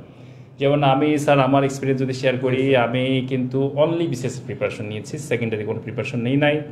সো আমি প্রথমে বাংলাদেশ কৃষি ব্যাংকে সিনিয়র অফিসার হিসেবে জব করেছি এবং পরবর্তীতে আমি বিসিএস থেকে নন ক্যাডার পেয়েছি, উপজেলা সমস্যা অফিসার, পরবর্তীতে সহকারী রাজস্ব কর্মকর্তা পেয়েছি এবং ফাইনালি 44 বিসিএস এর পরে আমি শুধু বিসিএস এর প্রিপারেশন দিই। আমি কিন্তু Bangladesh export processing zones authority বেবজাতে এই মুহূর্তে investment promotion department assistant director হিসেবে আছি। তো বাট আমার হোয়াট এভার আমি যত জবই পেয়েছি আমার কিন্তু প্রিপারেশন ছিল একটাই বিসিএস। সো আমি বলছি না যে শুধু বিসিএস প্রিপারেশনই নিতে হবে, এটা একজন স্ট্র্যাটেজি। আপনি যদি মনে করেন যে স্পেসিফিক কোনো বিষয়ে প্রিপারেশন নিতে চান সেটা অবশ্যই নিতে পারেন, বাট বিসিএস একটা কম্প্রিহেন্সিভ প্রিপারেশন। সো এইটার একটা যদি অ্যাবসলিউট প্রিপারেশন আপনি নিতে পারেন তাহলে আপনি মার্কেটে যে কোনো জবের জন্য আপনি প্রিপেয়ার থাকতে পারেন। সো আমরা একটি কথা এখানে আমার আছে, যে সমস্ত শিক্ষার্থীবৃন্দ আমাদের এই বিসিএস ক্যাডার বৃন্দ দ্বারা পরিচালিত এই 50তম বিসিএস প্রিলি ব্যাচে এনরোল করবে, আমার কাছে কিন্তু সকল যেমন ব্যাংকের আসলে আর কতটুকু কানেক্ট করলে আসলে ব্যাংকটা সেখানে কভার করবে, আর কতটুকু কানেক্ট করলে আমি কিন্তু পেট্রো বাংলাতেও অ্যাসিস্ট্যান্ট ম্যানেজার ভাইবা দিয়েছি, বিমান বাংলাদেশ এয়ারলাইন্সের রিসেন্টলি ভাইবা দিয়েছে। সো আসলে আইবিএ কেন্দ্রিক যে প্রস্তুতি সেটাও আসলে সাথে কতটুকু কানেক্ট করলে তারা সেটা কভার করতে পারবে। এছাড়া আসলে অন্যান্য যে কোনো চাকরি পরীক্ষাতে আসলে এখান থেকে কতটুকু বাদ দিতে হবে এবং কতটুকু আসলে অ্যাড করতে হবে সেটা আমাদের অলরেডি রেডি করা আছে স্যার। সো আমরা সেইগুলো আমাদের এই স্টুডেন্টকে কিন্তু একেবারে ফ্রিতেই আমরা শেয়ার দিতে পারবো স্যার। তো আমরা 50 বিসিএস এর যে প্রিলিমিনারি কোর্স আসলে বিসিএস চ্যাম্পিয়ন অফার করছে। তো স্যার এখানে ক্লাস সংখ্যা কত থাকতে পারে এবং আমরা যে ক্লাসের রুটিন বা প্রিপারেশন এই জায়গাটাতে আসলে বিসিএস চ্যাম্পিয়ন কতটুকু প্রিপেয়ার্ড? আসলে আমরা পুরো সিলেবাসটাকে একেবারে পুঙ্খানুপুঙ্খভাবে আসলে অ্যানালাইসিস করেছি।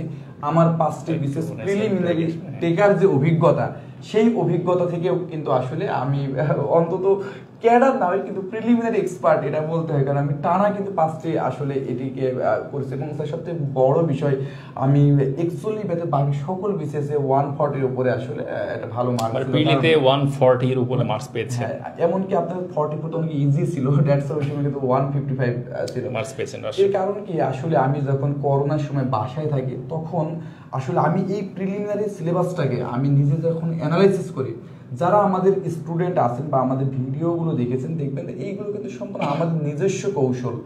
যেমন বাংলা সাহিত্য বলেন, ইংরেজি সাহিত্য বলেন, প্রত্যেকটি জায়গায় একটি কথা পড়লেই মনে থাকে না, মনে রাখার জন্য পড়তে হয়। এখন আপনার নর্মালি মনে থাকবে না। এখন যদি আমি দেখেন প্রমোদ চৌধুরীর একটা ছন্দ এইভাবে পড়লাম যে নানা কথায় নানা চর্চায় বীরবলের হাল খাতায় রায়তের কথা শুনে হয় আমাদের শিক্ষা, তেল নুন লোকটি ছাড়া প্রবন্ধ রচনা করা প্রমোদ বাবুর দীক্ষা। এগুলো বলতেও দেখি ভালো লাগে, ফলে এই ধরনের পড়াতে আসলে বোরিং আসে না। মাঝে মাঝে আমি যারা আমাদের স্টুডেন্ট আমরা এই ক্লাসে ফ্রি নিয়েছিলাম, হুমায়ুন যে আহমেদ তার 30টা উপন্যাস আছে স্যার, পাশাপাশি নির্মলেন্দু গুণের তারও কিন্তু প্রচুর পরিমাণে আসলে বই আছে। এই টোটাল বিষয়গুলোকে আমরা এমন একটি প্রেমের চিঠির মাধ্যমে আসলে উপস্থাপন করি, প্রেমের চিঠি যে এরকম মানে খুবই আবেগময় ভাষায় যে প্রিয়তমেষু হিমু আজ রবিবার, আজকে রাত্রি নক্ষত্রে রাত, আমি শঙ্খ নীল কারাগারে বন্দি। মানে খুব ইমোশনাল একটা চিঠির মাধ্যমে এইগুলো কিন্তু আসলে উপস্থিত করা যায়। তো এইগুলো কিন্তু আমরা একেবারে তখন বানিয়েছি। পাশাপাশি দেখেন, আমি যখন বিভিন্ন বইগুলো হাত দিলাম, এনসাইক্লোপিডিয়া মনে হচ্ছে আমার থেকে। আসলে এটা এবার বলা ঠিক কিনা, এমন কিছু ধর্মগ্রন্থ আছে যেগুলো আসলে দেখতে এই সাইজে, কিন্তু সেটি পড়লে জ্ঞান অর্জন করলে ইহকাল পরকাল পার হওয়া সম্ভব। কিন্তু এরকম একটা মোটা মোটা বই থেকে আপনি 20 মার্ক কভার করতে পারতেছেন না, মানে বিষয়টা কিন্তু সত্যি সহজ নয়। এরকম একটি বড় বই কারো পক্ষে মুখস্থ করা সম্ভব না। স্যার, এখানে একটি বিষয় আমি মাঝে মাঝে মনে করতাম, আমাকে ব্রেন নষ্ট হয়ে গেছে কিনা, আমি কেন মনে রাখতে পারতেছি না। এখানে অনেকেই দেখলাম এরকম কথা লিখেছে যে তার আসলে পড়া মনে থাকে না। হ্যাঁ, অনেকেই কমেন্টস করেছে, বলছে আমার পড়া অনেক পড়ি মনে থাকে না। হ্যাঁ, নিজে মনে হচ্ছে ডাক্তার দেখাবো, কারণ আমি পড়লে মনে থাকতেছে না, আমি হয়তো ব্রেন নষ্ট হয়ে। পরে আমি দেখলাম স্যার, যখন আমরা এসএসসি লেভেলে ছিলাম, একটি কম্পোজিশন হয়তো 20 লাইন থাকতো, স্যার আমাদের 4 লাইন করে মুখস্থ করাইতো। এটা প্রথম সেমিস্টার, দ্বিতীয় সেমিস্টার, প্রি টেস্ট, টেস্ট কতবার পড়ে। এলাকায় যার 20টা কম্পোজিশন মানে এসে মুখস্থ ছিল, তাকে বস স্টুডেন্ট ধরা হতো, কারণ তোমরা খুব কমন আসতো স্যার, আমরা এরকম দেখেছি। সো আমরা করতেছি কি, আমরা বিশেষ করে এক একটা বই অনেক বড়, এবং এই বইগুলো কিন্তু পার্মানেন্ট না। আজকে পড়বেন, 3 মাস পর চেঞ্জ হয়ে যাবে, নতুন অর্থ বছর আসবে, মেজরিটি টপিক কিন্তু চেঞ্জ হয়ে যাবে। ফলে এইটা কারো পক্ষে মুখস্থ করা সম্ভব না। তাহলে কতটা সামারাইজ করা যায়, যেমন আমরা স্যার প্রিপোজিশনের জন্য মাত্র 25টা রুলস পড়ে, এবং আমরা চ্যালেঞ্জ করতে পারি যদি অ্যাপ্রোপ্রিয়েট বাদে রুলস থেকে আসে, এটাকে থেকে কভার করবে। আমরা সাবজেক্ট ভার্ব এগ্রিমেন্ট এবং right form verb total sir 30টা রুলস পড়ে, অত্যন্ত কনভিনিয়েন্ট, যেগুলো পড়লে আপনি এটা কভার করবে। আপনি দেখবেন ট্রান্সফরমেশন অফ নাউন এবং পার্টস অফ স্পিচ আইডেন্টিফিকেশন, এটা কিন্তু গ্রামারের মেজর অংশ, কিন্তু এইগুলোকে আমি দেখেছি খুব ভালোভাবে কিন্তু নেই। আমি আসলে নিজে গবেষণা করেছি, এবং ঢাকাতে থাকার ফলে বাংলাদেশের সেরা সেরা শিক্ষকের কাছে জ্ঞান অর্জন করার সুযোগ হয়েছে। ফলে আমি আমার ব্যক্তিগত অভিজ্ঞতা এবং শিক্ষকদের এই অ্যানালাইসিসটাকে কাজে লাগিয়ে যে কম্বাইন্ড সলিউশন দেবো। আমাদের এর প্রিভিয়াস ব্যাচে প্রায় 1100 স্টুডেন্ট ছিল, আমি লাইভে আছি, আমি চ্যালেঞ্জ করে বলতে পারি একজন সিঙ্গেল স্টুডেন্ট নেই যে স্টুডেন্ট আমাদের এই কোর্সে ভর্তি অখুশি ছিল, বরং অসংখ্য স্টুডেন্ট আছে যারা আসলে আমাদের তো অনেক বেশি কৃতজ্ঞ ছিল। কারণ আমাদের ডেডিকেশনটা এমন যে আমি নিজে লস খেলাম, কখনো স্টুডেন্টের লস হোক এই বিষয়টি মনে করি না। কারণ কোনো শিক্ষক যদি আমার সাথে প্রতারণা করতো, তাহলে হয়তো আমি কলেজে ভালো করতে পারতাম না। অ্যাডমিশনের শিক্ষক যদি প্রতারণা করতো, তাহলে হয়তো ভার্সিটিতে চান্স পাইতাম না। চাকরি কোচিং শিক্ষক প্রতারণা করতো, হয়তো আজকে এই 9 গ্রেড চাকরিটি করার সুযোগ হতো না। ফলে কোনো একটি স্টুডেন্টকে কোর্সে আটকে রাখা মানে কি, সে আপনার উপরে নির্ভর করে যে না স্যারের কাছে গেলে আমার স্বপ্নটা পূরণ হবে। কিন্তু যখন ওই প্রতিষ্ঠান চিটারি করে বা প্রতারণা করে, এর ফলে যে বিষয়টা হয়, ওই স্টুডেন্টের বয়সে চলে যায় স্যার। অনেকের বয়স দেখবেন শেষের দিকে, আর 1 বছর আছে, 1 বছর এমন একটা জায়গায় ভর্তি হলো যেখানে ট্রাস্ট করে, কিন্তু সে কোনো কোয়ালিটিফুল সার্ভিস পেল না, তার লাইফ থেকে কিন্তু চিরকালের মতো ওই সুযোগটা কিন্তু চলে গেল। ফলে এরকম বিষয়গুলো আমার মাথায় থাকে। ফলে স্টুডেন্টের যে কোনো সার্ভিসে আসলে স্যার আমরা সব থেকে মানে আমার ব্যক্তিগত কাজ, এমনকি আমি অনেক গুরুত্বপূর্ণ কাজ খাওয়া বাদ দিলে আমরা চেষ্টা করেছি যে স্টুডেন্টকে আসলে সন্তুষ্ট রাখতে, স্বপ্নগুলো পূরণ করেছে। ওকে স্যার, তারপরে আমাদের বিসিএস চ্যাম্পিয়নের আমাদের কোর্স ম্যাটেরিয়ালস এবং আমাদের যে সিলেবাস, ওরিয়েন্টেশন ক্লাস, আমাদের কোন স্যার কখন কি ক্লাস নেবেন, আমাদের পুরা সেগমেন্টটা আসলে আমরা ফুললি প্রিপেয়ার করেছি। আমরা এটা শেষে জানাবো, এখন আমরা আরো স্যারদের থেকে গাইডলাইন শুনে। হ্যাঁ স্যার, তো এই কারণে আমাদের আসলে এখানে আজকে সোহাগ স্যার বলছিলেন যে অনেকেই আসলে আমাদেরকে মেসেজ দিয়ে রিকোয়েস্ট করেছেন বিসিএস চ্যাম্পিয়নে যে আমাদের 50 বিসিএস এর কোর্স অফার করার জন্য, বাট আসলে একটু সময় নেওয়া হয়েছে, একটু ডিলে করা হয়েছে। কারণ হচ্ছে যে ইন দ্য মিন টাইম আসলে সোহাগ স্যার এবং আমাদের যে ব্যাক এন্ডে আসলে অনেকেই কাজ করেন, তারা হয়তো অনেক সময় সামনে আসতে পারছেন না। তো সবাই মিলে এবং আমাদের টিচার প্যানেল মিলে আমরা আসলে এই ওরিয়েন্টেশনটাকে ডিজাইনিং এটা আমরা ঠিকভাবে করেছি, এবং এই করার কারণে একটু ডিলে হয়েছে। তো সোহাগ স্যার অসংখ্য ধন্যবাদ। আমি এ পর্যায়ে একটু আমাদের পুলিশ ক্যাডার রবিন স্যার এবং আমাদের মৃদুল স্যার দুইজনকে আমি একটু একসাথে মঞ্চে রাখছি। সমস্যা না, আসে দুইজনই আসেন, আমি শেয়ার করবো একটু, আমরা দুইজন দুই পাশে আসি। সো রবিন স্যার এবং মৃদুল স্যার, আমাদের তিনজনকে প্রপারলি দেখা যাচ্ছে সোহাগ স্যার? তিনজনই ওকে, তাই না?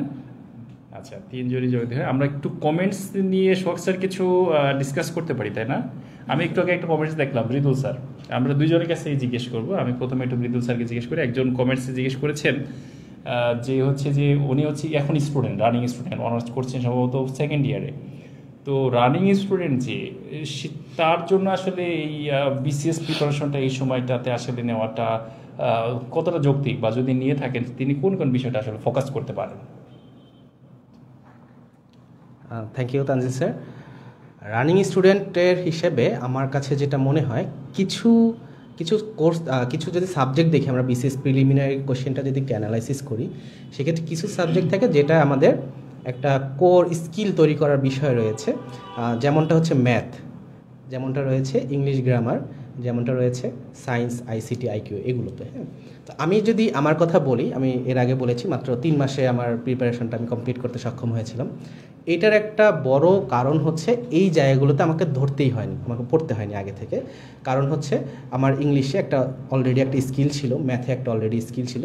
আপনারা জানবেন যে আমি ম্যাথ অলিম্পিয়াড ছিলাম আমার স্কুলে যখন পড়েছি, কলেজে যখন পড়েছি। আপনার স্কুল থেকে ইউনিভার্সিটি লাইফে কাইন্ড অফ আপনি এই বিষয়গুলোতে প্রিপারেশনের মধ্যেই ছিলেন? প্রিপারেশনের মধ্যেই ছিলাম, হ্যাঁ।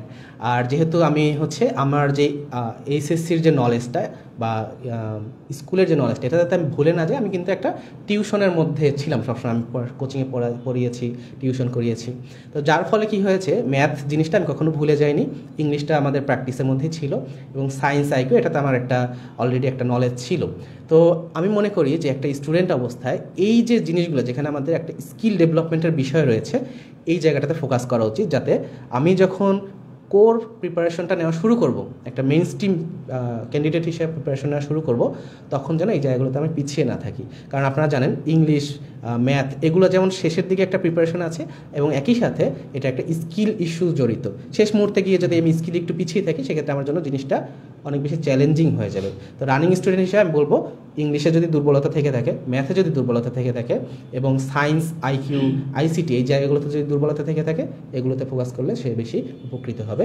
বাকি যে সাবজেক্টগুলো রয়েছে সেগুলো আমি পরবর্তীতে গিয়ে যখন এক্সামটা কাছাকাছি চলে আসবে, 6 মাস 7 মাস বাকি থাকে, তখন আমি বাংলাদেশ আন্তর্জাতিক এই জিনিসগুলো পড়লে বেশি ভালো হবে, কারণ ওই জিনিসগুলো তখন চেঞ্জ হতে থাকে ডেটাগুলো। Thank you sir. Okay, thank you so much sir. তার মানে আমাদের সুপ্রিয় শিক্ষার্থী, আপনারা যারা লাইভে আছেন, আপনাদের মধ্যে যারা কিনা স্টুডেন্ট, রানিং স্টুডেন্ট, তো তাদের জন্য স্যারের রিকমেন্ডেশনটা হচ্ছে যে স্পেসিফিক কিছু সাবজেক্ট, যেমন দেখছি ইংলিশ, ম্যাথ, এগুলো তো আসলে রাতারাতি ডেভেলপ করা যায় না। এটা একটা চর্চার বিষয়, একটা প্র্যাকটিসের বিষয়।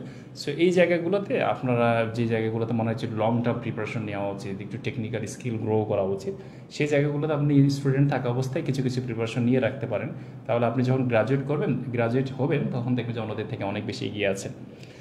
তো রবিন স্যার, আসলে আমি জানি আপনার আসলে কিছুটা অসুস্থতা ছিল, এর মধ্যে দিয়েও আপনি এসছেন এবং খুব উদ্দীপ্তভাবে আসলে আমাদের সামনে কথা বলছেন। আপনি সবাইকে একটা গাইডলাইন দিচ্ছেন, আপনাকে অসংখ্য ধন্যবাদ। তো আমরা কমেন্টস থেকে আমি কিছু কোশ্চেন আসলে সর্ট আউট করেছি। আপনার একটা কোশ্চেন আমরা ওখান থেকে করছি যে অনেকে বলছেন যে আমি ন্যাশনাল ইউনিভার্সিটি থেকে পড়েছি, আবার অনেকে বলছেন যে আমার সিজিপিএ খুবই খারাপ। তো ন্যাশনাল ইউনিভার্সিটি থেকে পড়ে অথবা সিজিপিএ খুব খারাপ, তারা আসলে বিসিএস এর প্রিপারেশনসটা তাদের জন্য আসলে আপনার কি মনে হয়, এটা আসলে কীরকম, মানে তাদের জন্য কি খুব টাফ, বা বিসিএস এ তারা কোয়ালিফাইড হবে না, এরকম কোনো বিষয় আছে কি না? আচ্ছা, তানজিদ স্যার, আপনাকে অসংখ্য ধন্যবাদ। আসলে প্রথমেই বলে রাখি হচ্ছে, আপনারা পিএসসির যখন সার্কুলারটা দেয়, সার্কুলারটা যদি খুব ভালোভাবে পড়ে দেখেন, তাহলে হয়তো আপনারা খেয়াল করে দেখেছেন, সেখানে কিন্তু কোনো ভার্সিটি বলা নাই। হ্যাঁ, আপনি ন্যাশনাল ইউনিভার্সিটি থেকে পড়েন অথবা হচ্ছে কোনো পাবলিক বা প্রাইভেট ইউনিভার্সিটি পড়ুন না কেন, এখানে কোনো ধরা বাঁধা নিয়ম নাই। সেক্ষেত্রে হচ্ছে আপনি ন্যাশনাল ইউনিভার্সিটি বলেন বা পাবলিক বলেন, সে আপনি যে কোনো জায়গা থেকে পড়লে আপনি হচ্ছে ইজিলি সেখানে আপনি এলিজিবল হবেন। ফার্স্ট কথা এটা। আর সেকেন্ড হচ্ছে, অনেকে বলেন যে হচ্ছে ভাইয়া আমার তো সিজিপিএ অনেক কম। এখন সিজিপিএ কম নিয়ে আপনি সার্কুলারে দেখতে পারেন, সিজিপিএ কোনো ফ্যাক্ট না। হ্যাঁ, আপনি ইজিলি প্রিলি এবং রিটেন যেতে পারবেন। এখন আপনার অনেকে বলে থাকেন ভাইয়া হচ্ছে ভাইবাতে গিয়ে কী করবো। হ্যাঁ, কারণ অনেকে লো সিজিপিএ নিয়ে একটু আপনারা হীনমন্যতায় ভোগেন, কেননা হচ্ছে ভাইবাতে অনেক সময় হচ্ছে একটা নেগেটিভ ইমপ্রেশন তৈরি হয়ে যেতে পারে। কেন আপনাকে বলতে পারে যে হচ্ছে আপনি আপনার সিজিপিএ কেন লো। এখন এই বিষয়টা হচ্ছে আপনি আপনার হচ্ছে স্ট্রেংথে পরিণত করতে পারেন। কীভাবে? আপনাকে এটা খুব হচ্ছে স্মার্টলি হ্যান্ডেল করতে হবে। হ্যাঁ, যে আপনি যদি তাদেরকে কনভিন্স করতে পারেন যে স্যার আমার সিজিপিএ লো থাকা সত্ত্বেও আমি হচ্ছে ভাইবাতে হচ্ছে কোয়ালিফাই করেছি বা হচ্ছে রিটেন ভালোভাবে পাস করে আমি ক্যাডারের জন্য এলিজিবল হতে পারবো। আপনি যদি এই বিষয়টা সুন্দর করে হচ্ছে পিএসসি যারা মেম্বার আছে বা ভাইবা বোর্ডে আপনি যদি সুন্দর করে বুঝাতে পারেন, সেক্ষেত্রে আমি মনে করি এটা আপনার পজিটিভ দিক হিসেবে গণ্য হবে। হ্যাঁ, আর এটাই আর কি। অনেকে আছে ভালো রেজাল্ট নিয়ে গিয়ে ভাইবাতে হচ্ছে আপনার ঠিকভাবে আউটপুট দিতে পারে না, আর আপনি খারাপ রেজাল্ট নিয়ে গিয়ে হচ্ছে আপনি হচ্ছে খুব ভাইবা বোর্ডে আপনি খুব ভালোভাবে তাদেরকে কনভিন্স করছেন, ইভেন হচ্ছে আপনার প্রশ্নগুলো খুব প্রপারলি আপনি আনসার করতে পারছেন। কথাটা মনে একটু আস্তে শোনা যাচ্ছে, একজন বলছে একটু স্যার একটু মনে ভয়েসটা একটু লাউড হলে আর একটু সরি সেটা হচ্ছে আপনার মানে মেইন যে কথা সেটা হচ্ছে আপনাদেরকে কনভিন্স করতে হবে ভাইবা বোর্ডে যেয়ে আপনার রেজাল্ট খারাপ সত্ত্বেও আপনি ইজিলি রিটেনটা পার করে ভাইবাতে বসেছেন বা ভাইবা দিতে এসেছেন। এই জিনিসটা যদি আপনি কনভিন্স করতে পারেন বা স্যারদেরকে বোঝাতে পারেন, তাহলে এটা আপনার পজিটিভ দিক হিসেবে স্যাররা দেখবে যে এই ছেলেটা না, এই ছেলেটা হচ্ছে খারাপ রেজাল্ট সত্ত্বেও সে বিসিএস এ ভাইবা দিচ্ছে। হ্যাঁ, এটা যদি আপনি বোঝাতে পারেন তাহলে আপনি আলটিমেটলি এটা আপনার খুবই একটা পজিটিভ দিক হিসেবে স্যাররা দেখবে। হ্যাঁ, সো আপনার রেজাল্ট লো, আপনার সিজিপিএ খারাপ, এটা কোনো ব্যাপারই না। হ্যাঁ, আপনার তো প্রিলি রিটেনে কোনো সমস্যাই নাই। আলটিমেটলি ভাইবাতেও আপনি হচ্ছে একটু কৌশল অবলম্বন করে একটু টেকনিক্যাল অ্যান্সার দিলে আপনি হচ্ছে ভাইবাতেও খুব ভালো একটা পজিটিভ ইমপ্রেশন পেয়ে যেতে পারেন। Okay, thank you so much. Sohag sir, আমাদের কেউ কেউ কমপ্লেন করছে সাউন্ডটা প্রপারলি শোনা যাচ্ছে না, আমাদের একটু আমাকে একটু চেক করবেন please. So thank you so much. তো মৃদুল স্যার, এই যে বিসিএস জার্নি, এই আমার কাছে তো মাঝে মাঝে মনে হতো যে আর ভালো লাগে না, একটু বইটা ছিটে ফেলে দিই, তাই না? এরকম মনে হতো না মাঝে মাঝে?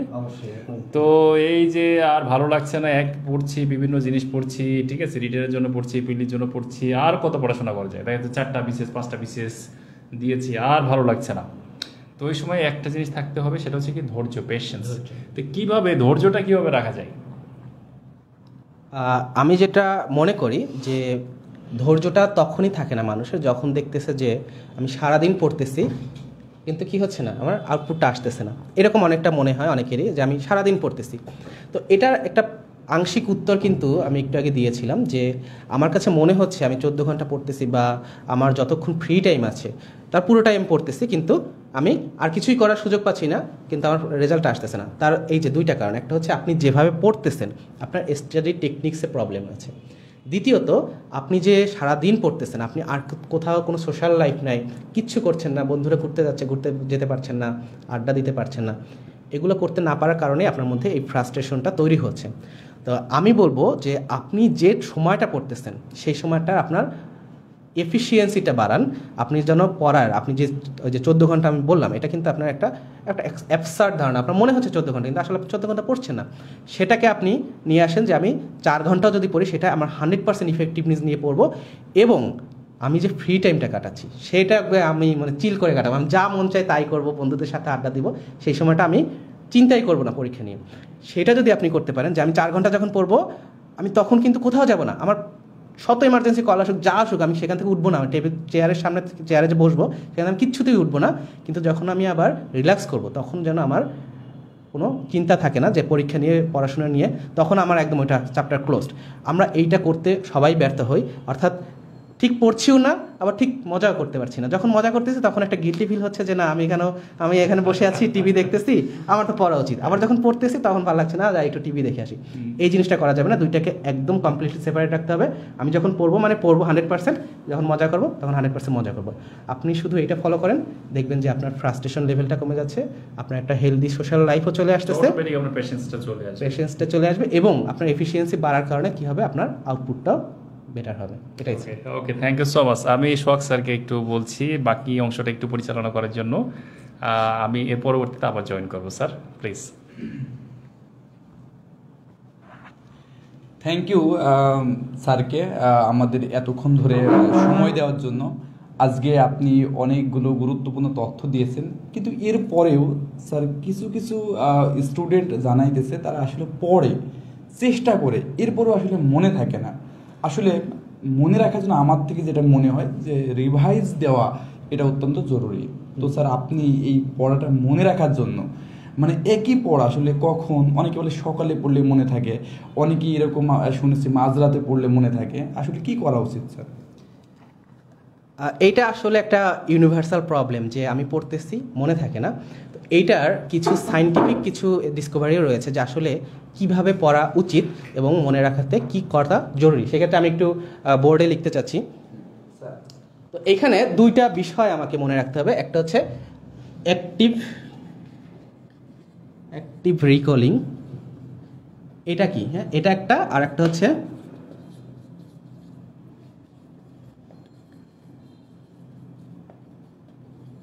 Spaced repetition. তো আমি একটু ব্যাখ্যা করি এই দুইটার মানে কি।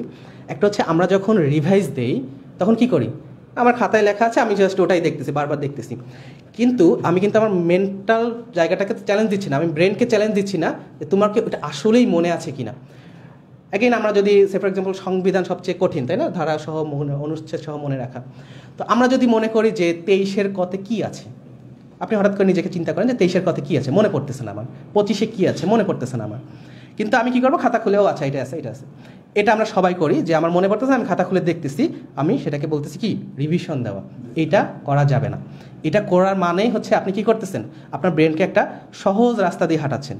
মনে রাখবেন ব্রেনটা একটা মাসেল, ব্রেনকে যত সহজ রাস্তা দিয়ে হাঁটাবেন সে তত দুর্বল হয়ে যাবে। ব্রেনটাকে কি করতে হবে, সবসময় কষ্ট দিতে হবে, তাকে সবসময় এক্সারসাইজ মোডে রাখতে হবে। তো আপনি কি করবেন, অ্যাক্টিভ রিকলিং করবেন, অর্থাৎ আপনার সবসময় আপনার মাথায় এটা ঘুরবে যে 25তম ধারায় কি, আমি এটা মনে করব, এখন আমি পারতেছি কি পারতেছি না, ইয়েস অর নো। পারতেছি না মানে এটা আমার এখানে পিছিয়ে আসি, পারতেছি মানে এই জায়গাটা আমার মুখস্থ হয়ে গেছে। তো অ্যাক্টিভ রিকলিংটা কিভাবে করব, এটার অনেক রকম টেকনিক আছে, তার মধ্যে একটা সহজ উপায় আছে ফ্ল্যাশ কার্ড। আমরা ধীরে ধীরে এটা নিয়ে আরও ডিটেলসে বলবো পরবর্তীতে ক্লাসগুলোতে। এবং পরবর্তীটা হচ্ছে স্পেসড রিপিটেশন, অর্থাৎ আমি পড়তেছি এবং ভুলে যাচ্ছি, এটা সবার একটা কমন সমস্যা থাকে, তাই না, আমি এখন পড়তেছি একটু ভুলে যাচ্ছি, এবং এটা হচ্ছে ফরগেটিং কার্ভ বলা হয়। অর্থাৎ আমি এইখান থেকে শুরু করবো, আমি যখন প্রথমে পড়তেছি আমার 100% মনে থাকবে, হ্যাঁ, এরপরে যত সময় যাবে এটা আস্তে আস্তে এরকম হয়ে যাবে, মানে একটু পরে আর মনে থাকবে না। তো এখন আমাকে এখানে কি করতে হবে, যে আমাকে ওই যে আমি যেমনটা বললাম রিভিশন দেই আর অ্যাক্টিভ রিকলিং করি, দুইটার একটা তো করবো। অ্যাক্টিভ রিকলিং করতে পারলে বেটার, আর যদি রিভিশন দেই সেটা হয়তো ভালো হবে না, বাট কিছুটা কাজে দেবে। সেক্ষেত্রে আমার হয়তো এটা 2 দিন পরে দেখা যাবে, 2 দিন পরে আমি কিচ্ছু মনে নাই, এটা আমি এইখানে গিয়ে আবার এটাকে কি করব, আবার রিপিটেশন করব বা অ্যাক্টিভ রিকলিং করব, তখন আবার আমার এটা 100%টা চলে আসবে, মনে রাখার টেকনিকটা আমি আমার মনে পড়বে, পুরোটা মনে পড়বে। সংবিধান দেখবো যে আপনি সব মুখস্থ বলতে পারতেছেন, কারণ কি আপনি আবার পড়তেছেন। পরবর্তীটা কি আমি তাহলে কি 2 দিন পর পর শুধু সংবিধানই পড়বো, আমার আর কিছু পড়তে হবে না? এইখানেটাই হচ্ছে টেকনিক। সেটা হচ্ছে যে আপনার যখন এটা 2 দিন বাদে পড়তেছেন, পরবর্তী যে রিপিটটা আপনি করবেন সেটা কিন্তু 2 দিন পরে করতে হবে না, আপনার সেটা মোটামুটি 7 দিন 1 সপ্তাহ এরকম পরে করলেই হয়ে যাবে। তখন আপনি আবার এটাকে বুস্ট করে 100%-এ নিয়ে গেলেন। এবং ইন্টারেস্টিং ব্যাপার হচ্ছে এই জিনিসটা যত আগাবেন আপনি দেখবেন যে আপনার 1 মাস পরেও, 1 মান্থ পরেও এই জিনিসটা অনেকটা মনে থাকতেছে। আগে যেমন আপনি 2 দিনের মাথায় সব ভুলে গেছিলেন, কিচ্ছু মনে নেই, এখন আপনি যখন 3rd রিপিটেশনে যাচ্ছেন তখন কিন্তু আপনি 1 মাস পর্যন্ত এটা মনে থাকবে। এবং বিলিভ মি 1 মাস পর্যন্ত আপনি যদি আপনি এই ডিস্টেন্সটা বাড়াতে থাকবেন গ্র্যাজুয়ালি, আপনার যদি পরীক্ষার অনুযায়ী আপনি কয়টা রিপিট কন্টিনিউ করতে পারতেছেন সেইটা আপনি লিখে রাখবেন। আমি সবসময় এটা লিখে রাখতাম যে আমি এটা আজকে এই টপিকটা পড়তেছি 10-1 ফর এক্সাম্পল 24, এটা প্রথম পড়েছি, এরপর পড়েছি আমি লেটস সে 13-1-24, এটা আমি লিখে রাখতাম টপিকের উপরে। এবং পরবর্তীতে আমি দেখলাম যে আচ্ছা আমি 13 পড়েছি, তার মানে আমি এটা আবার 1 সপ্তাহ পরে পড়বো 20-1-24। এবং পরবর্তীতে বিশ্বাস করেন এটা আমাকে একদম 20-2-তে পড়া লাগতো। এরপরে আর সাধারণত লাগে না কারো পড়া। তারপরে যদি আমি পড়তে আমি 3 মাস 6 মাস পরেও দেখবেন যে আপনি পড়লে এটা অনেকটাই মনে থাকতেছে। এরকম স্ট্র্যাটেজি ফলো করলে আপনি এই ভুলে যাওয়া সংক্রান্ত সমস্যাটা অনেকটাই ট্যাকেল দিতে পারবেন। Thank you sir. স্যার একটা মেয়ে প্রশ্ন করেছে যে 49তম বিসিএসে মেয়েদের উচ্চতার একটা কিন্তু লেভেল আছে, সেটি হচ্ছে 47.32, অর্থাৎ ধরে নেন একটা উচ্চতার লেভেল আছে, সম্ভবত আমার জানা মতো সেটি 4 ফিট 10 ইঞ্চি এরকম। তো সার্কুলার উল্লেখিত যে হাইট তার থেকে যদি কম হাইট থাকে তাহলে কেউ কি আসলে বিসিএস এর জন্য অযোগ্য হবে কিনা? আমার মনে হয় এটা আমার চেয়ে ভালো উত্তর দিতে পারবে রবিন স্যার। রবিন স্যার এটার একটা আলোকপাত করুন। পুলিশ ক্যাডার ব্যতীতও কিন্তু যে কোনো ক্যাডারে আসলে কিন্তু এটা আছে। আমি দেখেছি সার্কুলারে যে পুলিশ ক্যাডার ক্ষেত্রে একটি স্পেসিফিক হাইট থাকে 5 ফিট 4 ইঞ্চি, কিন্তু অন্যান্য যে কোনো ক্যাডার পাওয়ার জন্য একটা মিনিমাম রিকোয়ারমেন্ট থাকে। তো এরকম প্রশ্ন আমি এর আগে পেয়েছি এবং আমি যতটুকু জানিয়েছি যেহেতু সার্কুলারে আসলে ওই হাইটটি ম্যাচ করে না, সেক্ষেত্রে আসলে আমার জানা মতে তিনি আসলে ডিসকোয়ালিফাই থাকবে আর কি। এখন স্যার যদি বাকিটা বলতেন, আপনার পুলিশ ক্যাডারে যে হাইটটা চাই সেটা যদি না থাকে। হ্যাঁ, ঠিক আছে। পুলিশ এবং আনসার ক্যাডারের ক্ষেত্রে হচ্ছে একটা ফিক্সড হাইট আপনাকে থাকবে, এটা হচ্ছে আপনাকে মেনটেন করতে হবে। এটা হচ্ছে আপনাকে যদি ফুলফিল না করেন তাহলে পুলিশ এবং আনসারের জন্য আপনি এলিজিবল হবেন না, এটা হচ্ছে ফার্স্ট অফ। হ্যাঁ, কিন্তু অন্যান্য যে ক্যাডারগুলো আছে ওটার জন্য আপনি সার্কুলারে দেখবেন, আই থিঙ্ক হয়তো বা যদি ভুল না করি 4 ফিট 10 ইঞ্চি বা এরকম সামথিং কোনো একটা হাইট হয়তো বা উল্লেখ করা আছে। যদি আপনি এটা এলিজিবল না হন তাহলে আমি সাজেস্ট করবো ভাই আপনি এখানে অ্যাপ্লিকেশন করেন না। হ্যাঁ, কারণ কি আপনি হচ্ছে ধরেন সার্কুলারে উল্লেখ আছে হচ্ছে আপনার 4 ফিট 10 ইঞ্চি, বাট আপনি এর চেয়ে কম হাইট, আপনি ওই কম হাইট নিয়ে অ্যাপ্লিকেশন করলেন, আলটিমেটলি কী হবেন, আপনার ফাইনাল মেডিকেলে গিয়ে আপনি বাদ হয়ে যাবেন। সো আপনি আগে থেকে আপনি এখান থেকে স্কিপ করেন, সরে আসেন, সমস্যা নেই।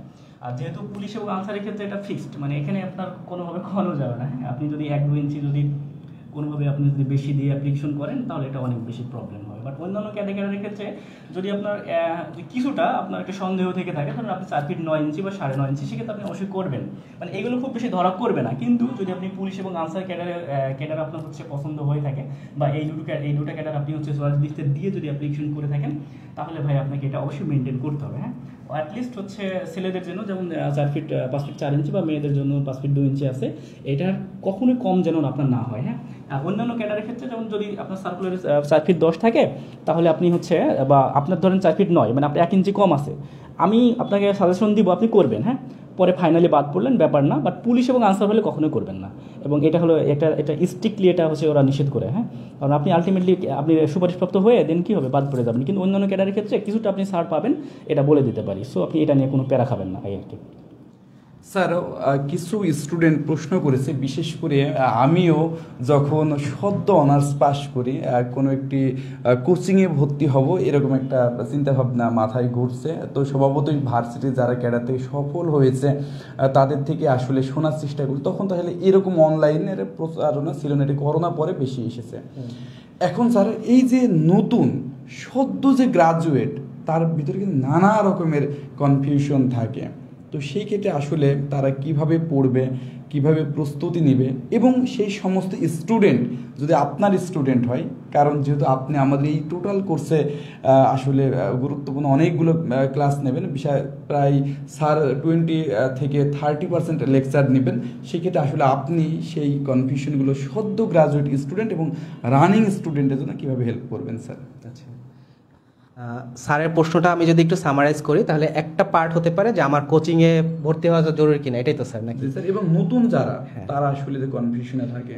তো আমি প্রশ্নটা একটু ভিন্নভাবে উত্তর দিই যে আপনি কোচিংয়ে ভর্তি হবেন না কিন্তু আপনি সাকসেসফুল হতে চান, সেটা আপনি কিনা। প্রথমত কারা কোচিংয়ে ভর্তি হবে না সেটা আমি যদি বলি, যার নিজের মধ্যে ওই মানসিক দৃঢ়তাটা আছে যে আমি বাসায় বসে পড়বো, একা একা পড়বো, আমার পড়াশোনা নিয়ে কোনো টেনশন নাই, আমার পেশেন্স আছে, সব কিছু আছে, আমাকে কেউ বলতে হবে না যে তুমি পড়ো, আমাকে কোনো গাইডলাইন দিতে হবে না, আমি একা একাই এটা কাভার আপ করতে পারবো। তো আপনার যদি মনে হয় আমার মধ্যে ওই মানসিক দৃঢ়তাটা আছে, ওই ধৈর্যটা আছে, ওই শক্তিটা আছে, ওই গাইডেন্সটা খুঁজে পাওয়ার সামর্থ্যটা আছে, তো অফকোর্স ইউ আর ওয়েলকাম, আপনি একা একাই এটা জার্নিটা শেষ করতে পারবেন। কিন্তু যদি মনে হয় যে আচ্ছা অল্প কিছু টাকার বিনিময়ে আমি ভর্তি হয়ে যাই, সেখান থেকে আমি যে গাইডেন্সটা পাবো সেইটার জন্য হয়তো আমার পুরো জীবনটাই চেঞ্জ হয়ে যেতে পারে, তো সেরকমটা যদি হয়, হয়তো আপনি নিজেও জানেন না, একটা গ্রাফ আছে এরকম যে আমি কতটুকু জানি না, এটা একটু সামান্য অংশ, তার সবচেয়ে বড় অংশ আমি জানি না যে আমি জানি না, এটা যে আমি জানি না সেটাই আমি জানি না। তো আপনি একটা ক্যান্ডিডেট হিসেবে আপনি বুঝবেনও না যে আপনি এই জিনিসটা আসলে জানেন না, এবং সেটা যে জানেন না সেটাও জানেন না। এই যে একটা আমরা কোচিং যেটাকে বলি, এটাকে আসলে আমি তো শিখাচ্ছি, এটাকে একটা কালেকটিভ নলেজ বলতে পারবো আমরা, যে আসলে আমি আমার এক্সপিরিয়েন্সটা শেয়ার করছি, হয়তো আপনি স্টুডেন্ট বা আর একটি স্টুডেন্ট সে তার নলেজটা এক্সপিরিয়েন্সটা শেয়ার করবে। এখানে কিন্তু একদম ইউনিডিরেকশনাল হয় না যে আমি শুধু শিখিয়ে যাব আপনারা শুধু শিখিয়ে যাবেন, এরকমটা না। সবাই যার যার জায়গা থেকে তার অভিজ্ঞতাটা শেয়ার করে। দেখা যায় যেহেতু আমি এই পথটা পাড়ি দিয়ে অলরেডি একটা নদীর পাড়ি দিয়ে অপর পাড়ে চলে এসেছি, হয়তো আমার শেয়ার করাটা বেশি হবে, আমার অভিজ্ঞতাটা আপনার হেল্প করতে পারে, কিন্তু আপনার কিন্তু এখানে নিজেরও অনেক কিছু শেখার আছে। এবং এটাই বলবো যে আপনার যদি মনে হয় যে আমি এই জায়গাটা একা একা পাড়ি দিতে পারছি না, অবশ্যই আপনাকে সেক্ষেত্রে একটা কোচিং এবং হেল্প করতে পারবে। আরেকটা ব্যাপার হচ্ছে যে স্যার যেটা বলেছে যে অনলাইন কোচিংয়ের প্রসপেক্টটা কী, আসলে আমরা তো অফলাইনে অনেক কোচিং দেখতেছি, সেক্ষেত্রে অনলাইন কোচিংটা কেন? তো আমি এক্ষেত্রে আমার ছোট্ট একটা অভিজ্ঞতা বলি। এখানে আমি কিন্তু কোনো নাম উল্লেখ করছি না, সঙ্গত কারণে, বুঝতে পারছেন। আমি এরকম একটা কোচিংয়ে গিয়েছিলাম এবং সেটা লিখিত কোচিং ছিল, অফলাইন কোচিং। সেখানে আমাকে 1 ঘন্টা ধরে বোঝানো হচ্ছে যে কোন শব্দটার প্রথমে ক্যাপিটাল লেটার হবে।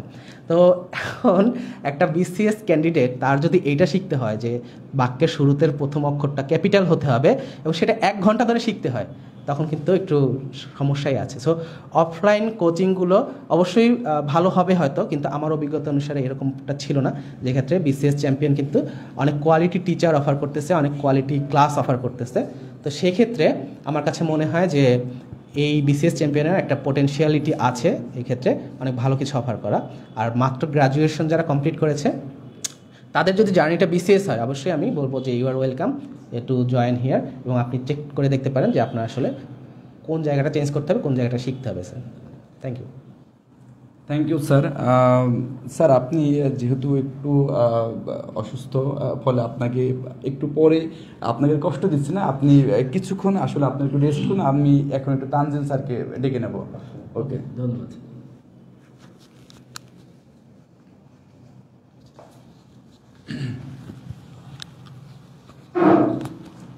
স্যার, আজকের এই লাইভ সেমিনারে অসংখ্য স্টুডেন্ট একটি বিষয় নিয়ে খুবই কনফিউশন, এবং তারা একটি বিষয় নিয়ে খুবই বেশি জানতে চেয়েছে, সেটা হচ্ছে ম্যাথের নাম শুনলে স্যার অনেকে ভয়ানক ভয় পায়।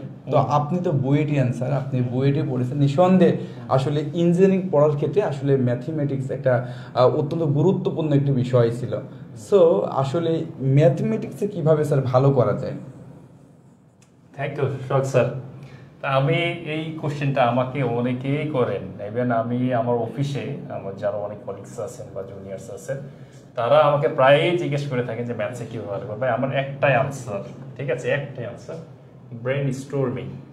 আমাদের যেটা হয় শখ স্যার, আমি বলি একটা হচ্ছে, ধরেন আমি লাস্ট দিন একটা ক্লাস নিয়েছিলাম, আমার ডিয়ার অডিয়েন্স আপনারা দেখে থাকবেন যে আমরা প্রফিট লসের উপরে একটা ক্লাস নিয়েছিলাম। জি স্যার। ওকে, যেটা হয় কি, আপনি আমার ক্লাসটা করছেন, সুন্দর মতো বুঝছেন, খুব ভালো লাগছে, আপনি মোটামুটি কিছু ম্যাথ করছেন।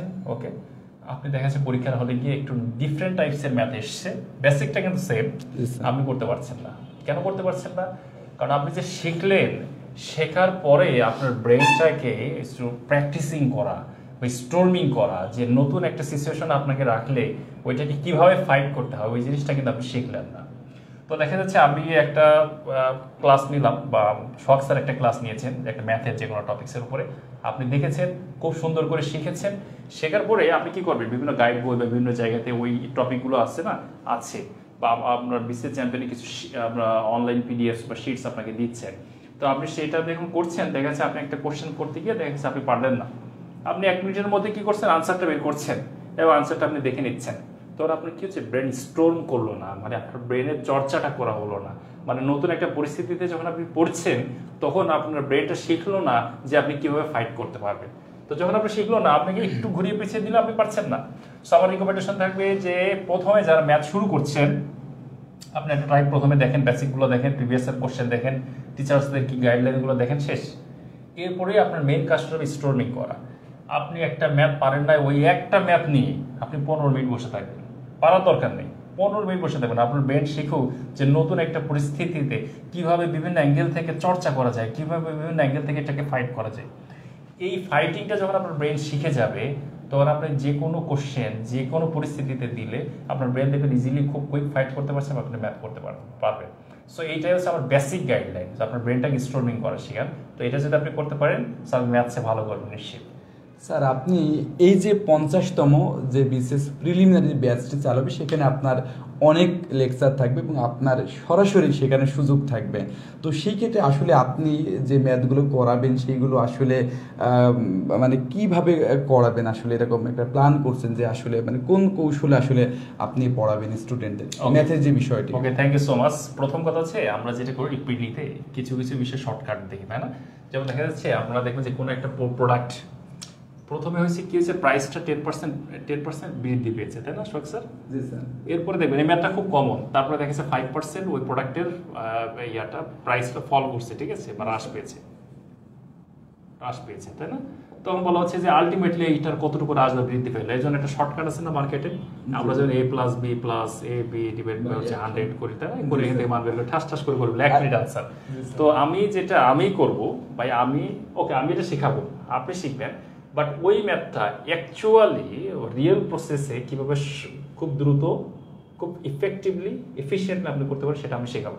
সো আমার যেটা টার্গেট থাকবে ম্যাথসে, যে কোর্সটা করছেন বা যে সাবজেক্টটা আমি যখন পড়াচ্ছি, আপনার যেন লার্নিংটা হয় ওই ম্যাথের সাথে, যেন আপনার একটা সাইকোলজিক্যাল এবং মেন্টাল অ্যাটাচমেন্ট হয়। ওই অ্যাটাচমেন্ট সৃষ্টি করার জন্য যা যা প্রয়োজন সেই জিনিসটা আমি করব, এবং প্রত্যেকটা টপিক একদম তার ব্যাকগ্রাউন্ডটা কীরকম, বেসিক্সটা কীরকম, এবং বেসড অন দ্য বেসিক্স কীভাবে আসলে ফাইট করতে হবে, পুরো প্রসেসটা একটা সিস্টেমেটিক ওয়েতে প্রত্যেকটা পার্ট বাই পার্ট এটা আমি করানোর চেষ্টা করবো।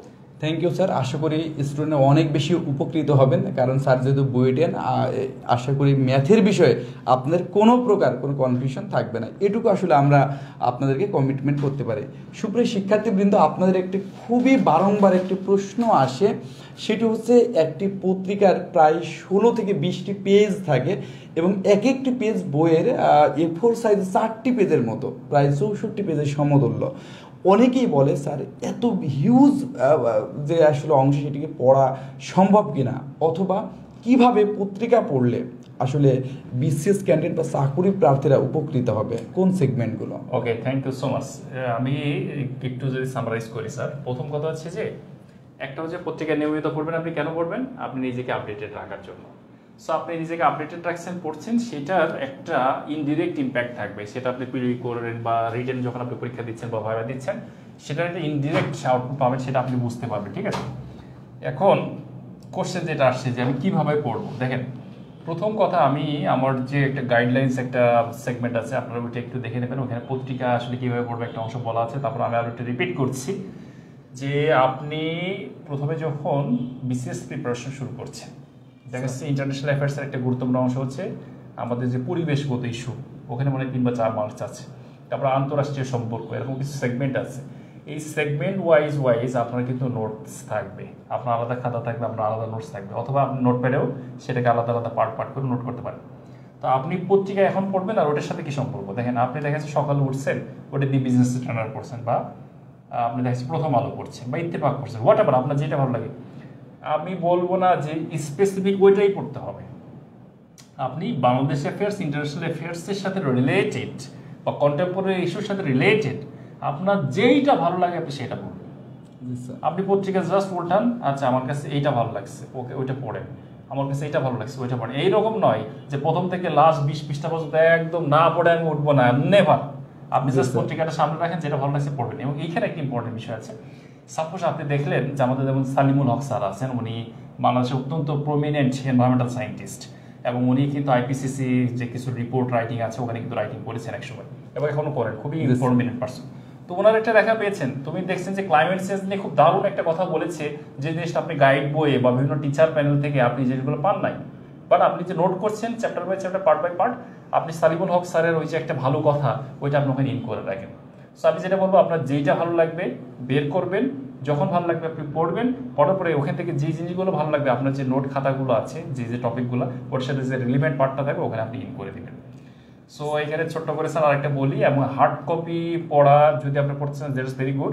প্যারালাল আমি বলবো যে আপনার soft copy apps, that's very important. যেমন আমার এখানে দেখেন অলরেডি 7টা নিউজ পেপারের অ্যাপ আছে, তো এটা আমি ফলো করতাম। আমি বের হয়ে ঠাস করে ঢুকতাম, যেটা ভালো লাগতো আমি সেটা র্যান্ডমলি করতাম। সো আপনারা এই কাজটাও করতে পারেন। Thank you sir. আপনি যেহেতু 44তম বিসিএস প্রশাসন ক্যাডার, যার এন্ট্রি পদ আসলে সহকারী কমিশনার এবং এক্সিকিউটিভ ম্যাজিস্ট্রেট, তো অনেকেই আসলে এরকম প্রশ্ন করে যে কিভাবে বিসিএস অ্যাডমিন ক্যাডার পাওয়া সম্ভব। ওকে, থ্যাংক ইউ সো মাচ। আপনার যে অ্যাডমিনের পেড হবে নট লাইক দ্যাট, এটা হচ্ছে আপনার ডিজায়ার্ড অনুযায়ী। আপনার যদি ফার্স্ট পছন্দ যে চয়েস যদি হয় বিশেষ ফরেন অ্যাফেয়ার্স, আপনার ওইটা ভালো লাগতে পারে, বা বিশেষ ট্যাক্স ভালো লাগতে পারে, বিশেষ পুলিশ ভালো লাগতে পারে। মেন কথা হচ্ছে যে আপনার ডিজায়ার্ড ক্যাডার, আপনি যেটা চাচ্ছেন সেটা আমি কীভাবে পেতে পারি। জি স্যার। এইটা তো আসলে এক লাইনে উত্তর দেওয়া স্যার খুবই কঠিন। মার্কের অন্তত মানে কি লেভেলে মার্ক আসলে পাওয়া দরকার সেটা বলে সহজ হয়। আজ আমি একটু সংক্ষেপে একটু বলে, আমি দেখেন এখানে বাংলাদেশের বাংলা 35 মার্কস আছে, তাই না? সো এইখানে আপনি একটা স্ট্যান্ডার্ড মার্কস, আমি মনে হয় 23 ইজ এ স্ট্যান্ডার্ড মার্ক, এবং এখান থেকে যদি আপনি একটু ভালো করেন 25, 26 দিস এ গুড মার্কস।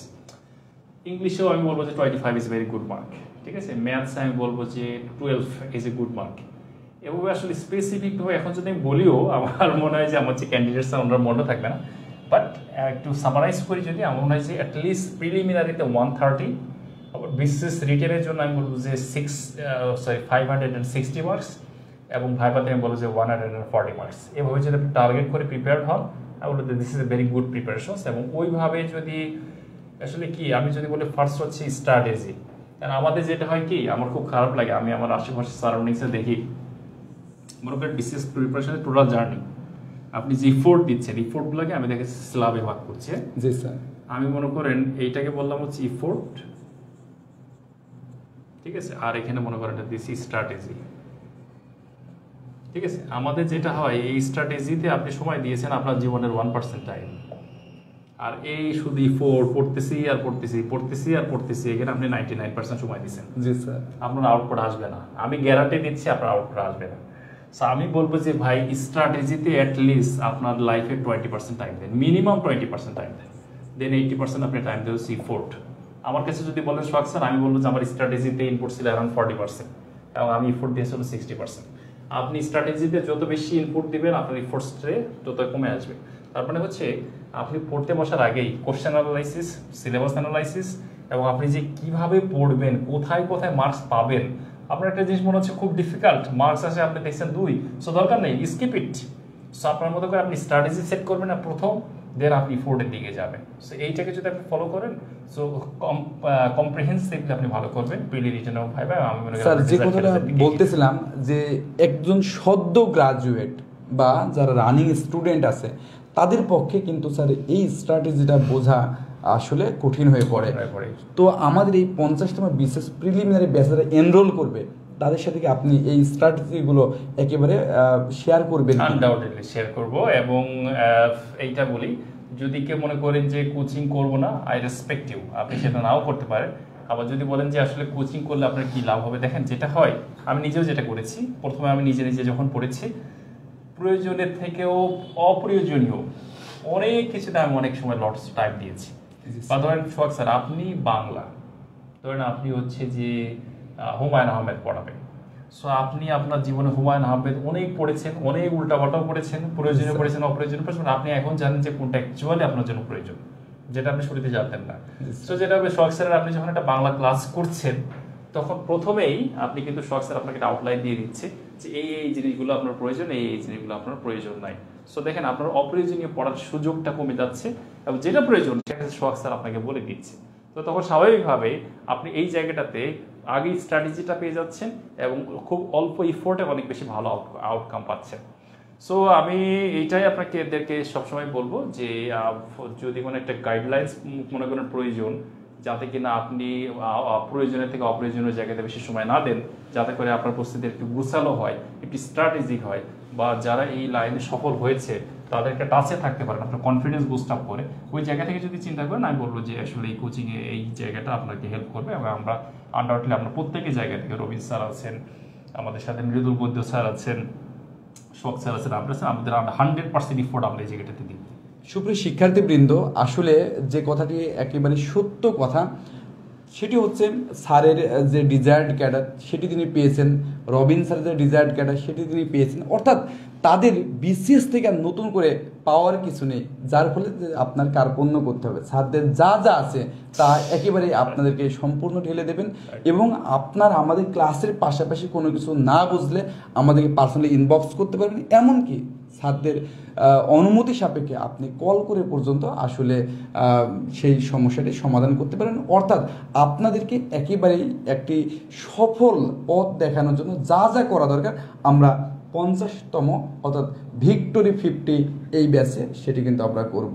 তবে একটি মজার অফার দিয়ে দিই, আসলে আমাদের এই ব্যাচটিতে এই সেমিনারে যারা উপস্থিত আছেন এবং যারা কমেন্ট করেছেন এবং যারা শেয়ার করেছেন, তারা আগামী 3 দিন আমাদের এই টোটাল কোর্স ফি 5000 অর্থাৎ 5000, কিন্তু তাদের জন্য স্যার 50% ছাড় থাকবে, যেহেতু তারা সময় দিয়ে আপনাদের বা আমাদের এই সেমিনারটি উপভোগ করেছেন। দ্যাটস ওয়াই তাদের জন্য 50% ছাড়ে তারা 2550 টাকায় আগামী 3 দিন ভর্তি হতে পারবেন। সুপ্রিয় শিক্ষার্থী, এখানে আমাদের 120টা ক্লাস থাকবে। এরপরেও যদি মনে হয় যে আসলে সিলেবাস কমপ্লিট হয়নি, সেক্ষেত্রে আমরা লেকচার বাড়াবো। তবে মিনিমাম যে রেঞ্জের কথা বলতে, ম্যাক্সিমাম যে কোনো কিছু হতে পারে, বাট মিনিমাম 120 অর্থাৎ 120টি লাইভ লেকচার নেওয়া হবে এবং ক্লাসের ডিউরেশন মিনিমাম 1.5 ঘন্টা থেকে 2 ঘন্টা থাকবে। অর্থাৎ আমাদের ওই টপিকটা কমপ্লিট করতে স্যার যতক্ষণ সময় লাগবে আমরা ততক্ষণ আসলে ওই লেকচারটি কন্টিনিউ করব। এরপরে প্রতি 2 লেকচার পর স্যার এক্সাম থাকবে, কারণ এক্সাম দিলেই আসলে ব্রেন স্টোরমিংটা হবে। আজকে আপনি ধ্বনিবর্ণের লেকচার নিলেন, সেকেন্ড ডে আপনি ইংরেজিতে নাউনের লেকচার নিলেন। এই দুটি লেকচারের পর আপনি কতটুকু শিখলেন, এর কারণে থার্ড ডেতে অর্থাৎ তৃতীয় দিন এই 2টা টপিকের উপরে আপনি যেভাবে পড়াবেন ওই টপিকের উপরে স্যার এক্সাম হবে। এক্সামে হবে স্মার্ট উইথ ওয়েবসাইটে, এক্সামে স্যার নেগেটিভ মার্কিং থাকবে, টোটালি রাইট উত্তর কত সেটা থাকবে, টোটাল প্রশ্নের পিডিএফ থাকবে, ব্যাখ্যা থাকবে। ফলে এক্সাম বলতে যেমন হয় ঠিক তেমনই হবে। তাহলে 120 ক্লাসের প্রতি 2 ক্লাস পর পর যদি এক্সাম হয় 60টি এক্সাম, এবং মূল 50তম বিসিএসের আগে 20 সেট ফাইনাল মডেল টেস্ট হবে, যেখানে প্রতিটি মডেল টেস্টে 200টি করে প্রশ্ন থাকবে।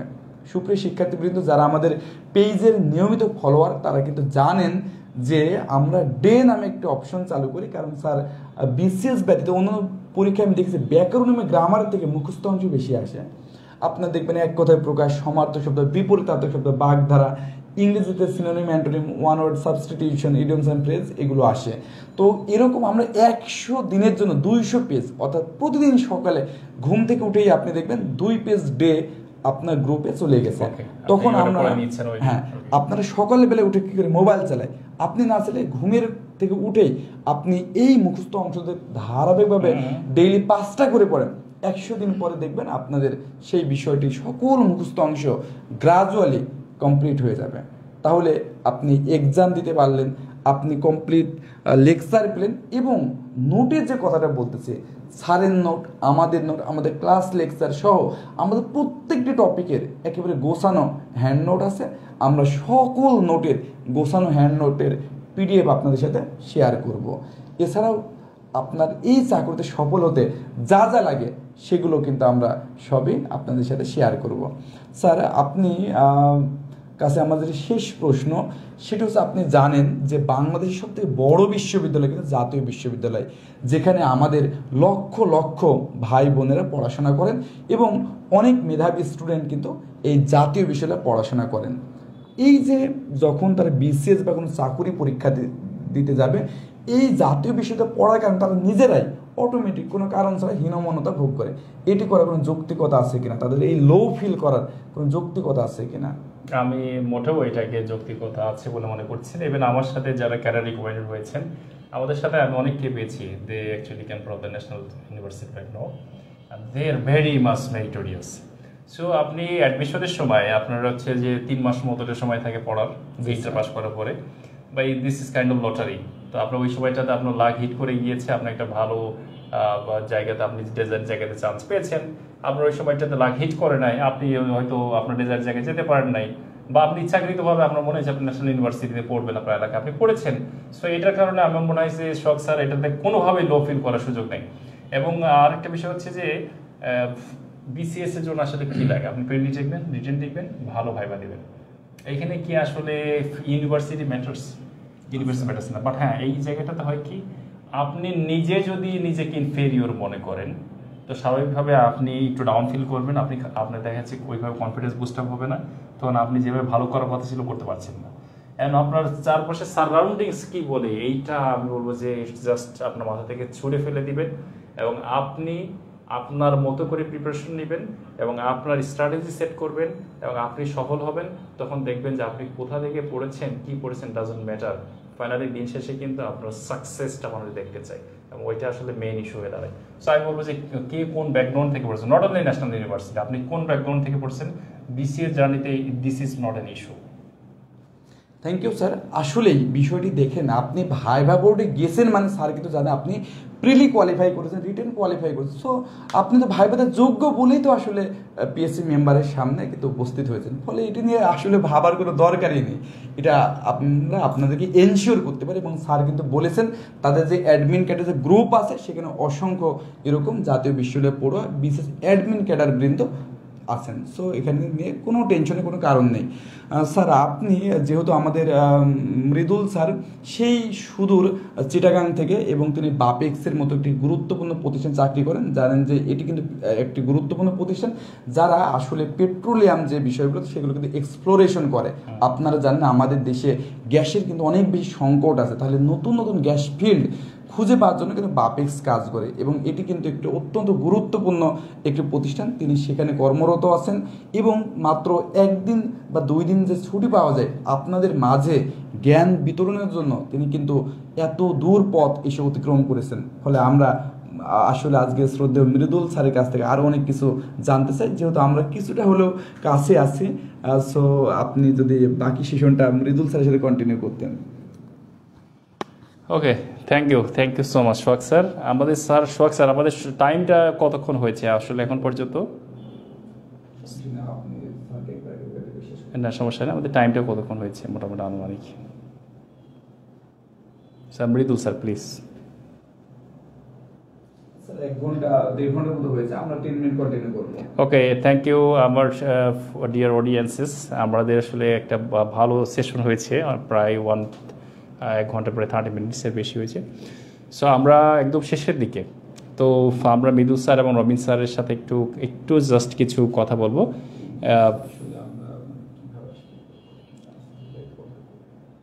ওকে, আমরা তারপর আমাদের কোর্সে শেষ করবো। তো মৃদুল স্যার, আমরা যদি একদম আজকের আলোচনাকে সামারাইজ করি, তা আপনার আসলে কি মনে হয় আপনি আসলে আমাদের এই ক্যান্ডিডেটসের জন্য আসলে কিভাবে কন্ট্রিবিউট করতে পারবেন? প্রথমত একটা কথা তো আছেই যে self help is the best help. তো আমাদের এখানে কন্ট্রিবিউশনটা হবে যে আপনার চলার রাস্তাটা যেন ঠিক থাকে। হ্যাঁ, তো আপনি মনে করেন যে আপনি ফারারি গাড়িতে করে অনেক স্পিডে চলতেছেন, কিন্তু সেই চলাটা কি সঠিক পথে কিনা সেটা কিন্তু সবচেয়ে বেশি ইম্পর্টেন্ট। হ্যাঁ, তো আপনি অনেক স্পিডে চলতেছেন, সেটা কোনো আউটপুট আসবে না যতক্ষণ না আপনি সঠিক পথে চলতেছেন। তো একটা টিচার প্যানেলের কথা যদি বলি বা একটা কোচিং সেন্টারের কথা যদি বলি, তাদের মূল দায়িত্ব কিন্তু এটাই যে আপনি সঠিক পথে আগাচ্ছেন কিনা। হ্যাঁ, আপনি অনেক স্পিডে চলেন, আপনার স্পিডটাকে আমরা আরও এগিয়ে দিব, কিন্তু কথা হচ্ছে প্রথমত মূল সঠিক পথে চলতেছেন কিনা সেটাকে নিশ্চিত করা। কারণ আমি যদি আমার নিজের অভিজ্ঞতা থেকে বলি, শুরুতে কিন্তু আমি বুঝতে পারতেছিলাম না যে আসলে কোন জায়গা থেকে শুরু করব, কিভাবে শুরু করব, কোনভাবে শুরু করব, বা আমি যে ভুলগুলো করেছি আমি সেগুলো আমাদের যখন ক্লাস চলবে সেগুলো একটু একটু করে শেয়ার করব, যাতে আপনারা বুঝতে পারেন যে এই দিকটাতে যাওয়া যাবে না, এই দিকটাতে যাওয়া যাবে না, এই ভুলগুলো হয়, এই প্রবলেমগুলো হয়, তাহলে যাতে আপনার প্রথম থেকেই এই প্রবলেমগুলো থেকে অবগত থাকেন। এটা একটা প্রথম পয়েন্ট। আর দ্বিতীয় পয়েন্টটা হচ্ছে যে আমরা যেহেতু ওই জার্নিটা অলরেডি একটা পার করে দিয়েছি, আমরা আমাদের অভিজ্ঞতা থেকে যতটুকুই বলবো না কেন আপনারা সেটা আগে থেকেই জেনে গেলেন, সেক্ষেত্রে হয়তো আপনাদের এই জিনিসটা সুবিধা হবে। এবং ক্লাসগুলোর কথা যদি বলি, আমরা হয়তো চেষ্টা করব, তানজিল স্যার যেমনটা আছেন ম্যাথ দেখাবেন, হ্যাঁ আমরা হয়তো চেষ্টা করবো এখানে যতটা পারা যায় নিজেদের সর্বোচ্চটা দিয়ে এখান থেকে আপনাদের সবচেয়ে বেস্ট আউটপুট। কারণ আমরা তো আসলে স্যার তানজিল স্যারের কথা বলি, আমার কথা বলি, রবিন স্যারের কথা বলি, সবাই যার যার জায়গা থেকে একটা অলরেডি একটা পর্যায়ে চলে আসছে। সো এখান থেকে আমাদের লাইফ থেকে আসলে হয়তো এই ক্ষেত্রে তেমন কিছুই পাওয়ার নাই, জাস্ট আপনাদের সামনে আমরা উপস্থিত হবো এইটুকুই যে একটা প্যাশনের জায়গা থেকে, একটা ভালো লাগার জায়গা থেকে, যাতে আমাদের মনে হয় যে আমরা আমাদের অনুজ যারা আছে, যারা এই পথে আসতে যাচ্ছে, তাদেরকে একটা মিনিংফুলি কন্ট্রিবিউট করতে পারছি কিছু একটা, এইটুকুই জাস্ট আমাদের এখান থেকে যাওয়া। এটুকুই। Okay, thank you so much Mridul বদ্দ স্যার। আমি একটু রবিন স্যারকে একটু সামনে আসতে বলবো। আপনি থাকেন স্যার, সমস্যা নেই, স্ক্রিনে থাকেন। হ্যাঁ স্যার, রবিন স্যার, আপনি আসলে আমাদের এই ব্যাচে যে স্টুডেন্টরা আসবেন বা ভর্তি হবে, তো তাদের জন্য আপনি আসলে আপনার জায়গা থেকে আপনি কিভাবে কন্ট্রিবিউট করবেন বা তাদেরকে কিভাবে হেল্প করবেন? আচ্ছা, ধন্যবাদ তানজিল ভাই। আপনারা হয়তো অনেকে ফুটবল খেলা দেখেন। বিষয়টা হচ্ছে ফুটবলে হচ্ছে গোলটা কিভাবে হয়, এখানে কিন্তু অনেক রুলস থাকে, হ্যাঁ, আপনি হচ্ছে অফ সাইডে গোল দিতে পারবেন না অথবা ফাউল করে গোল দিতে পারবেন না। এটার মানে কি? এটার মানে হচ্ছে আপনাকে এটা প্রপার ওয়েতে বা প্রপার ট্যাকটিক্স ফলো করে আপনাকে গোলটা দিতে হবে।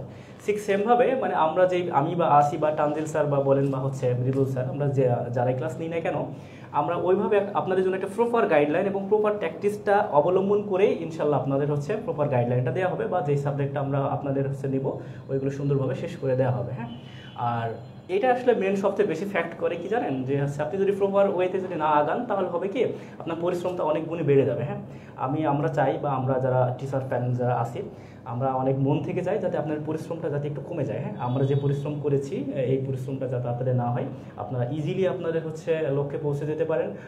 ইভেন হচ্ছে আপনাদের কাঙ্ক্ষিত যে ক্যাডারটা সেই ক্যাডারটা যাতে আপনারা ইজিলি পান, এই গাইডলাইনটা দেওয়ার জন্য মেনলি আমাদের এই ক্ষুদ্র একটি প্রয়াস। হ্যাঁ, সো আপনারা হচ্ছে আশা করি হচ্ছে আমাদের সাথে যুক্ত হবেন, আর প্রপার গাইডলাইনের মাধ্যমে ইনশাল্লাহ আপনাদের ভবিষ্যৎকে শানিত করতে পারবো।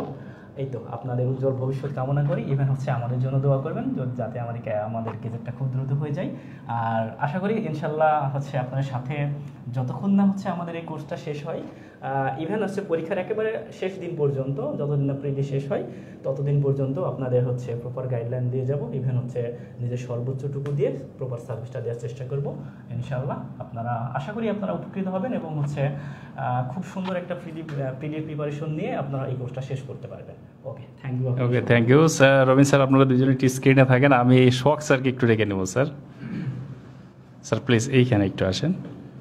সো শোক স্যারকে কি আমরা স্ক্রিন শো করছে মনে হয় করছে, ওইটা একটু স্লো, দ্যাটস লেট হচ্ছে। ইয়েস ইয়েস ইয়েস, ওকে। শোক স্যার, আমি কমেন্ট সেকশন দেখছিলাম, সবাই শুধু বলছে শোক স্যার বস, শোক স্যার জোস। মানে শোক স্যারের আসলে অলরেডি একটা বেশি ব্র্যান্ডিং হয়ে গেছে এবং most of the student they like you, because আপনি যেভাবে করে তাদেরকে হেল্প করছেন, ক্রমাগত তাদেরকে আপডেট দিচ্ছেন এবং ওখান থেকে প্রতিনিয়ত তারা লার্ন করতে পারছে। সো আপনি যে এখানে একটা মেসিভ ইনপুট দিবেন অনেক বিষয়, সেটা আসলে নতুন করে বলার কিছু নাই। তারপর একদম আমরা সেশন একদম শেষে চলে আসছি, একদম অতি সংক্ষেপে আসলে আপনি আমাদের স্টুডেন্টদেরকে কিভাবে হেল্প করবেন একটু যদি সংক্ষেপে বলতেন। সর্বপ্রথম যে বিষয়, আপনারা দেখেছেন যে অনেকেই আসলে বিসিএস ক্যাডার হওয়ার পরে কিন্তু লেকচার নেয়। আমরা কিন্তু ইনিশিয়াল আপনাকে এনশিওর করতে চাই যে আমরা যখন টিচার প্যানেল হিসেবে আপনাদেরকে খুঁজে বের করতে পারছি না, আমি কিন্তু অত্যন্ত চতুরতার পরিচয় দিয়েছি। বিশেষ করে শুধু বিসিএস ক্যাডার নয় স্যার, যাদের পূর্বে পড়ানোর অভিজ্ঞতা আছে, যেমন আপনার নিজস্ব প্ল্যাটফর্ম ছিল, আপনি অনেক জায়গায় ক্লাস নিয়েছেন। রবিন স্যারের কিন্তু এলাকায় অনেক বড় প্ল্যাটফর্ম আছে, স্যারের কিন্তু দীর্ঘদিন ধরে পড়ানোর অভিজ্ঞতা আছে। আমরা বিসিএস ক্যাডার হিসেবেই যে আসলে স্যারদের সিলেক্ট করছি এমন নয়। আমি সর্বপ্রথম দেখেছি যে স্যার তো অবশ্যই ক্যাডার, পাশাপাশি স্যারের আসলে এই যে পড়ানোর স্কিলটা কেমন, তো এটা দেখেই কিন্তু স্যার দীর্ঘদিনের যে অভিজ্ঞতা সেটি একটা বিষয় ছিল। ফলে স্টুডেন্টরা যেন আসলে উপকৃত হয়, সেই ক্ষেত্রে যেমন একজন শিক্ষকতার আপনার এক্সপিরিয়েন্স আছে, পাশাপাশি আপনার কিন্তু ক্যাডার হওয়ার যে একটা অভিজ্ঞতা সেটিও কিন্তু আছে। ফলে এরকম দুটি জিনিসের কম্বিনেশন আপনি অনেক জায়গায় পাবেন না। অনেকে খুব ভালো পড়াতে পারে, কিন্তু ক্যাডার হওয়ার একেবারে নিজে ভাইবোর্ডে ফেস হওয়া আর প্রশ্ন করার ভিতরে কিন্তু পার্থক্য আছে। কারণ ওই চেয়ারটা এতই গরম যে ভাইবা দেয় সে কিন্তু জানে। সো এইটা আসলে ওভারকাম করা। পাশাপাশি স্যার আমি আরও বিষয়কে প্রায়োরিটি দিয়েছি, যেমন বুয়েট একটা গুরুত্বপূর্ণ প্রতিষ্ঠান, স্যার ঢাকা ইউনিভার্সিটির গুরুত্বপূর্ণ প্রতিষ্ঠান, রাজশাহী ইউনিভার্সিটি, ত্রিপল একটি গুরুত্বপূর্ণ প্রতিষ্ঠান। কারণ একটি জায়গাতে বিশেষ করে এই সমস্ত টপ রেটেড জায়গায় যেতে হলে স্যার এটা কিন্তু ছোটোকাল থেকেই কিন্তু এটা হট করে কিন্তু যাওয়া যায় না। বিশেষ করে আমরা দেখেছি এইসব যে সাকসেসের রেট স্যার, এই জন্য একটা কিন্তু বাল্যকাল থেকেই একটা কন্টিনিউয়াস প্রচেষ্টার ফলে কিন্তু স্যার একটা ভালো ইউনিভার্সিটি এবং ভালো একটা ক্যাডারে আসা যায়। ফলে আসলে আমি সামগ্রিকভাবে আমি স্টুডেন্টকে এইটুকু এনশিওর করতে চাই, আপনাদের যে টিচার প্যানেল এটি হবে 50তম বিসিএসের যে কোনো প্ল্যাটফর্মে থেকে বেস্ট টিচার প্যানেল। এবং আসলে নিজেদের সম্পর্কে ওইভাবে না বলে, আমাদের প্রায় 1000-এর বেশি স্টুডেন্ট গত কোর্সে আসলে ভর্তি ছিল এবং তারা কিন্তু অলরেডি আমাদের লাইভ সেশনটি ভর্তি বা অনেকেই দেখেছেন এবং তারা কিন্তু অলরেডি আবার ভর্তি হতে চান। কখন এই ঘটনাটা রিপিটেডলি ঘটে স্যার, যখন আপনি অলরেডি বেনিফিটেড তারা আবার আসে, মানে তখন কিন্তু সেখান থেকে আপনার প্রতি অনেক বেশি আসলে ভালোবাসা ভালো লাগা থাকে। আর এই ভালোবাসা এবং ভালো লাগা পাওয়ার জন্য আমি কিন্তু দিন রাত স্যার আমার একটাই চিন্তা যে কীভাবে আসলে স্টুডেন্টরা আসলে ভালো করবে এবং তারা বেনিফিটেড হবে। ফলে সুপ্রিয় শিক্ষার্থীবৃন্দ, দেখুন আমরা কেউই হারিয়ে যাব না, আমরা সকলে 9 গ্রেডের চাকরিতে আছি। আগামী দিনে আপনারা যদি বিসিএস ক্যাডার হন, কোনো একটা জেলার যদি আপনি এসি ল্যান্ড হন বা সহকারী কমিশনার ও এক্সিকিউটিভ ম্যাজিস্ট্রেট হন, স্যারকে দেখবেন ইউনো হিসাবে আছে। আপনার লাইফে কখনো না কখনো আপনি কিন্তু পাবেন।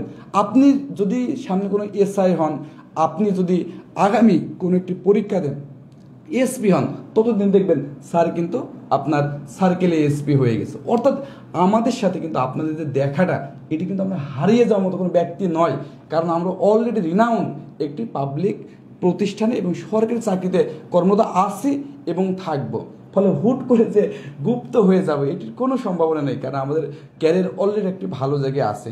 সো সেক্ষেত্রে আমাদের কিন্তু একটি দক্ষতা এবং ব্যক্তিত্বের একটি বিষয় থাকে, যেহেতু আমরা গুরুত্বপূর্ণ ক্যাডার সার্ভিসে আসতে গেলে যে কোনো পার্সোনালিটি, এই কারণেই কিন্তু ভাইবা বোর্ডে আসলে আপনাকে এত বেশি মার্ক দেওয়া হয়েছে। ফলে আপনারা এটুকু এনশিওর করতে চান আপনারা আমাদের ট্রাস্ট করতে পারেন, কারণ বিশেষ ক্যাডারবৃন্দ এবং যারা 9 গ্রেডে চাকরি করে তাদের অবশ্যই একটা সোশ্যাল ভ্যালু আছে এবং তাদের কথার একটি মূল্যায়ন আছে, যেটি আপনারা কাজে আসলে প্রমাণ পাবেন। শুধু এটুকুই বলতে চাই, যারা আমাদের উপর আস্থা রাখবে, এই যে শত শত প্ল্যাটফর্ম বাদ দিয়ে বিসিএস চ্যাম্পিয়নের উপরে আপনি যে আস্থা রেখেছেন, আমি এইটুকু স্যার চরমভাবে মূল্যায়ন করতে চাই। আমি এটুকু মনে করি একটা শিক্ষিত অসংখ্য জায়গা ছিল, এই সবাইকে বাদ দিয়ে স্যার যে আমাদের সিলেক্ট করলো, দ্যাটস ওয়াই সে আসলে আমাদেরকে অনেক বেশি ভালোবাসে এবং তার এই যে ভালোবাসা, এই ভালোবাসায় আমাদের এই চলার পথে অনুপ্রেরণা এবং আমরা অনেক দূর যেতে চাই, আপনাদেরকে অনেক কিছু দিতে চাই। আপনাদের প্রতি আমাদের কমিটমেন্ট 50তম বিসিএসের সর্বোচ্চ এবং পূর্ণাঙ্গ প্রস্তুতির জন্য আসলে যা যা করা লাগে আমরা সব কিছু করবো এবং সেটা অত্যন্ত কৌশলগত এবং আমাদের জায়গাতে সর্বোচ্চ প্রাণান্ত পরিশ্রমের মাধ্যমে করবো স্যার, এটুকুই বলতে চাই। ওকে, অসংখ্য ধন্যবাদ। আমার মনে হয় যে সোহাগ স্যার কথা বলার পরে আর আমাদের নতুন করে কিছু বলার নাই। সো আমাদের ডিয়ার অডিয়েন্সেস, আমরা আমাদের ক্লাসটা বা আমাদের আজকে যে সেশনটা ছিল, আশা করি আপনাদের ভালো লেগেছে এবং এইখান থেকে যদি আপনারা উপকৃত হয়ে থাকেন, এটাই আসলে আমাদের একমাত্র প্রত্যাশা বা আমাদের ভালো লাগার জায়গা। তো আপনারা কমেন্টস করেছেন, আমরা অনেক কমেন্টসের হয়তো রিপ্লাই দিতে পারিনি, আমরা আস্তে আস্তে পরবর্তী সময়ে ওগুলো আস্তে আস্তে রিপ্লাই দেওয়ার চেষ্টা করব। এবং আপনারা সবাই ভালো থাকবেন, আমাদের সকলের জন্য দোয়া রাখবেন এবং আমাদের 50তম বিসিএস যে প্রিলিমিনারি কোর্স অফার করা হচ্ছে বিসিএস চ্যাম্পিয়নের পক্ষ থেকে, সেখানে আপনাদেরকে সকলকে স্বাগত জানাচ্ছি এবং আজকের সেশনটি আমরা সমাপ্তি ঘোষণা করছি। আসসালামু আলাইকুম।